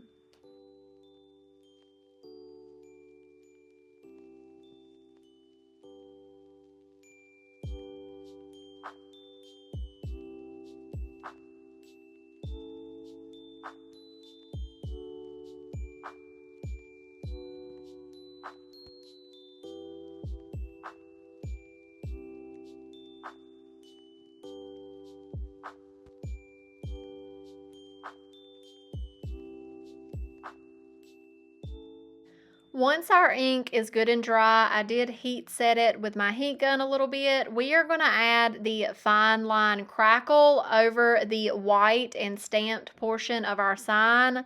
I had a lot of questions last week wanting me to double check that I am using the fine line crackle, not the other one like the classic crackle. Yes, this is fine line crackle. It's the only one I own. So we're going to start by applying component 1 first. We're going to let component 1 fully dry and then apply component 2. As component 2 is drying, I let it air dry for about 15 minutes, and then I come in with my heat gun and dry it down the rest of the way because that really enhances the fine cracks. And once you add that component 2, it comes out really, really shiny. But we'll fix that problem in a later step. I'm just not a fan of gloss. Some people are, some people ain't. I'm a matte girly. But now let's bring out the crackle. I'm going to use the Pent Art antique paste. I really want to pick up the gold antique paste. I feel like that would be gorgeous on some ornaments, but this is a gorgeous color too. I absolutely love this antique paste. We're just smearing it on with a little piece of blue shop towel, really pushing it, working it in different directions to find those fine cracks and crackle, and we're going to wipe it off. It wipes really easy off the top of the surface and just stays in the valleys.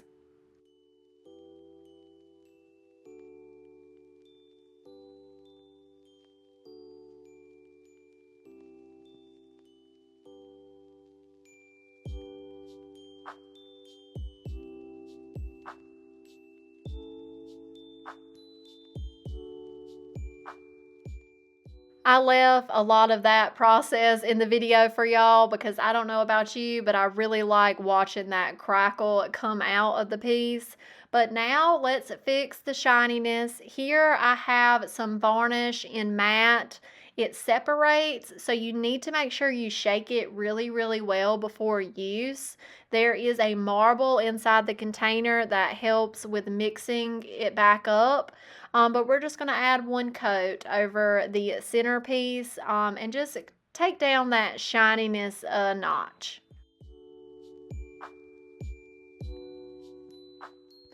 I have no clue why, but I switched to Sweet Pickins Top Coat in the matte sheen to seal up the black paint. You cannot use a water-based sealer over the fine line crackle, so that's why I didn't use this product over the center part. I could have used the other one over the black paint, but I just chose not to.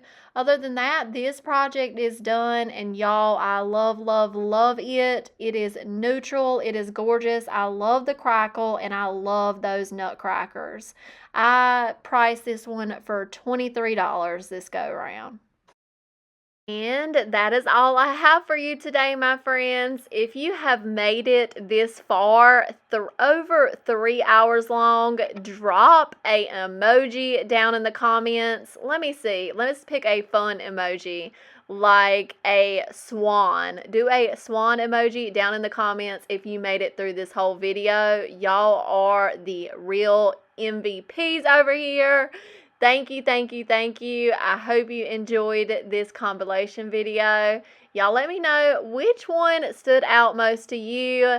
It's just, I love going back and watching all the projects I have made over the past 2 years. It's just wonderful to see the growth in creating YouTube videos, editing them, all the growth that's happened over these 2 years. Thank y'all for spending your time with me today. I'll talk to you in the comments. Bye.